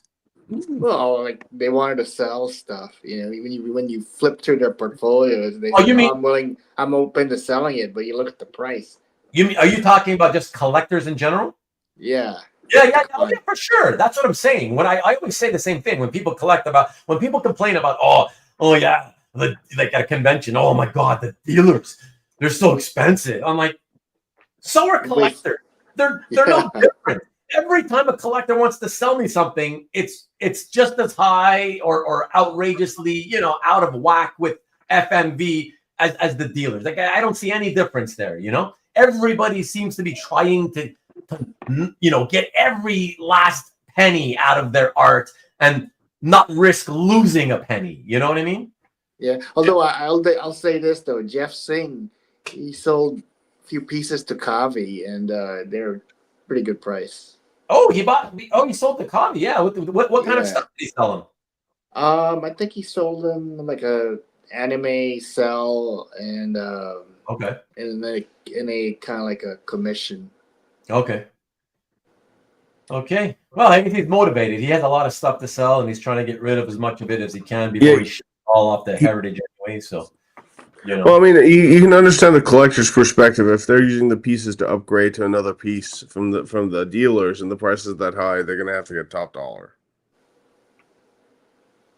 Yeah. Yeah. Tom says that Brian Peck. Did you guys meet Brian Peck by any chance? He's super tall. Like you can't miss him. Yeah, super guy. Yeah. Really nice. Yeah. Yeah. Good guy. Yeah. I probably ran into him. I'm not sure if I did. Okay. Yeah. Very, very tall. Like you would not miss him. Mind you, Heidjer's very tall. He's at least as tall as Heidjer. Brian's taller than I am. Even taller than you, right? Yeah. Okay. Yeah. So apparently, Tom says he had 3 amazing Toyas. I mean, he's been collecting for a long time, so yeah, I would imagine he's got some nice stuff, you know. Marcus says that they hired only illegals to ship art. Who? Who is they? What? Heritage. I think I'm going to have Heritage. Heritage. I should do my Christmas packing next year because they really do pack very, very well. Yeah. Yeah, no, I have no problem with that. I just have a problem with that they always ship things when I tell them not to. They ship it with different carriers that I tell them do not under any circumstances use that carrier. Well, Ruben, it's coming from Texas. They're going, oh, it's going to Canada. They're a bunch of communists. Let's screw with them. Oh, that's right. Yeah, that probably is what they're doing, you know. You stored a piece at Heritage for 5. I didn't say 5 years, but John, I can tell you that a friend of mine did have tons of art there that he had been buying at the weekly auctions. Almost every week he would buy something, and his oldest stuff was there for 5 years. Yeah, that's insane. So no wonder. And I told him, it's people like you who one day are going to be the reason why they start forcing us to get our stuff shipped immediately after we win it, you know? I have to say, what if you buy it, why would you wait that? I mean, I have a certain amount, like a few months, but 5 years? Yeah. Why would you wait? That's what I told him. Look, like I'll do several months, whatever. I'm not in no hurry, just to have it all packed together, whatever, win a bunch of stuff and then get it shipped. But him, 5 years, I was like, you spent 5 years, like there are collectors in this hobby who have not been in for 5 years total. And you spent 5 years collecting, but not enjoying the art because you didn't even have it. After 3 months, I don't even remember what I bought. Right? I don't have it. You know, I mean, exactly. 5 years. Exactly. Lord knows. Exactly. No. That's nothing. 5 years is nothing to see. That's right. The Caesar, he's another one of those. Yeah, for sure. You know, Anthony would have brought an easy bake oven for cakes. Yeah, he might have. Power went out. I'm out. Good night, everybody. Good night, Caesar. If the power went out, how the hell were you able to still be online to tell us that the power went out, though? That doesn't make any Battery. sense. Speaking of which, I'm down to 5%, so I'm going to be out as well. Sounds good. We're going to wrap it up anyways, but yeah, thank you. I appreciate your appearance. Thank you for coming in and sharing with us, Heidjer. It's very nice of you, and really appreciate it. Sharing, that's right. Thank you, my friend. I appreciate that. Seriously. Michael, good to see you. It was pleasure meeting you in person. I hope we get together again soon. So absolutely, and everybody in the chat, if I saw you at OAX, I really appreciate it. It was a fun time. Excellent. All right, man. Thanks, Ruben. Take care, man. Yeah, thank you. Good night. All right, good night. And let me see. So all right. So what the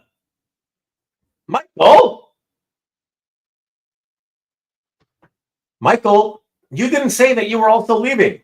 What the hell, man? That was weird. Who thought that Michael was also leaving? That's very, very strange. Okay. I guess good night, Michael, unless that was a mistake on your part. Oh, no, here he comes back. Was that a mistake? I thought you were wrapping up the show. No, I am going to wrap it up, but that's okay. You can leave. I just didn't realize that you were going to leave, so that's it. No, it's fine. It's fine. Sorry about that. No, that's okay.